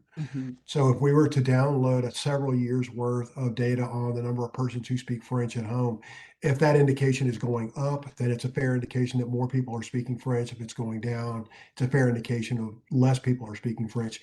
But they would say don't get too hung up on that number itself.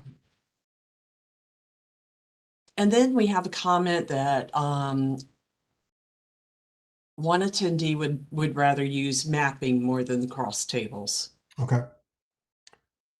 And this may be, I mean, I don't know how frequently y'all work with researchers that want a lot of data, but as we saw with the export tab, that will allow you to export either just what you selected in your query or the whole data set.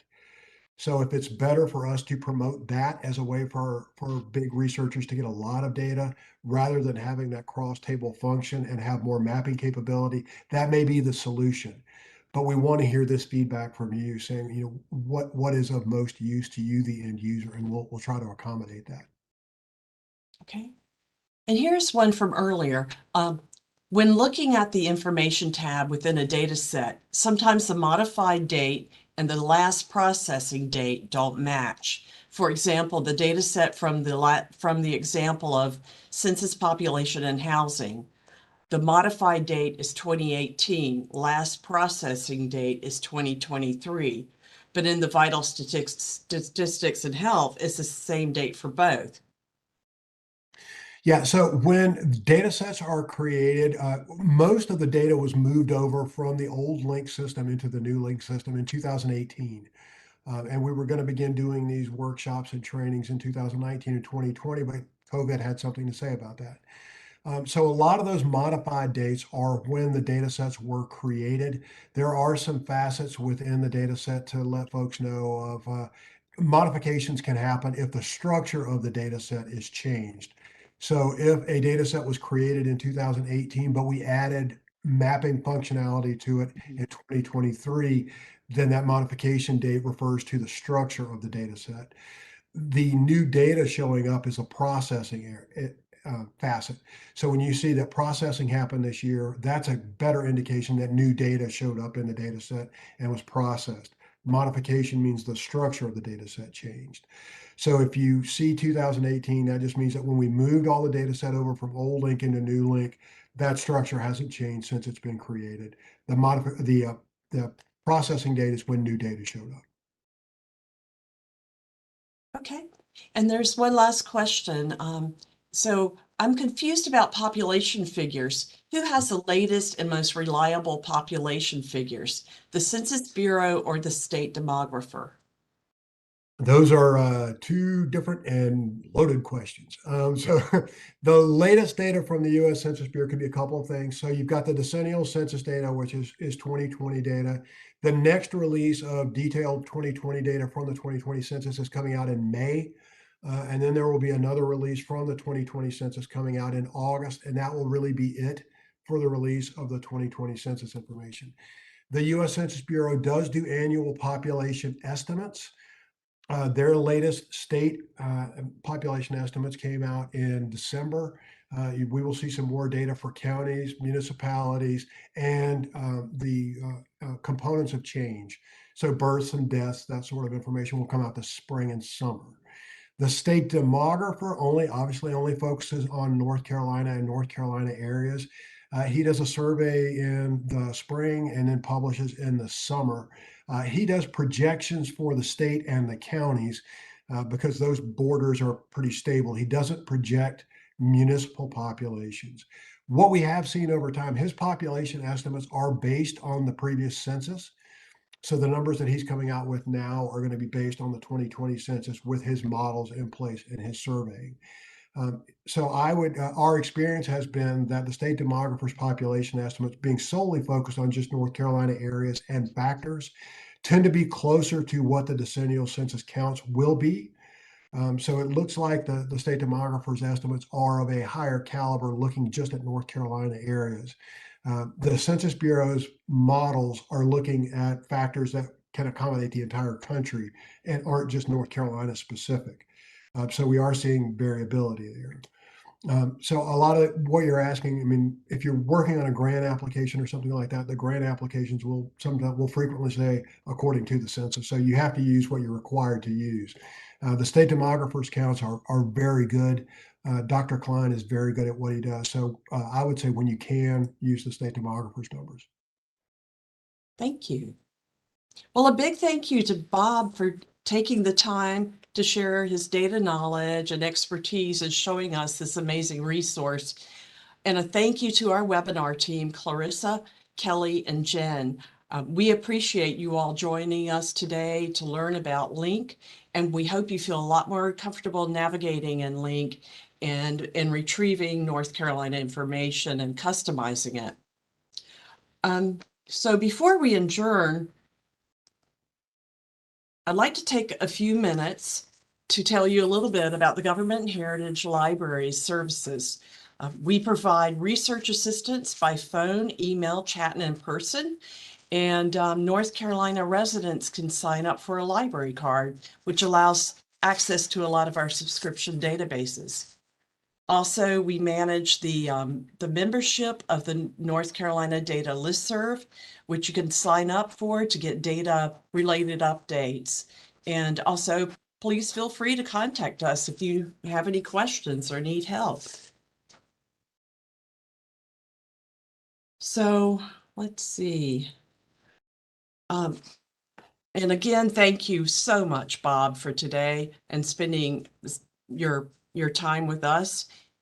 And before you leave, please take a few minutes to take our brief survey to let us know how we did today so we can improve our programs. And we'll send you a follow-up email with a link to the webinar recording. And feel free to contact us with assistance with LINC and for other North Carolina informational needs. Thank you all so much for attending.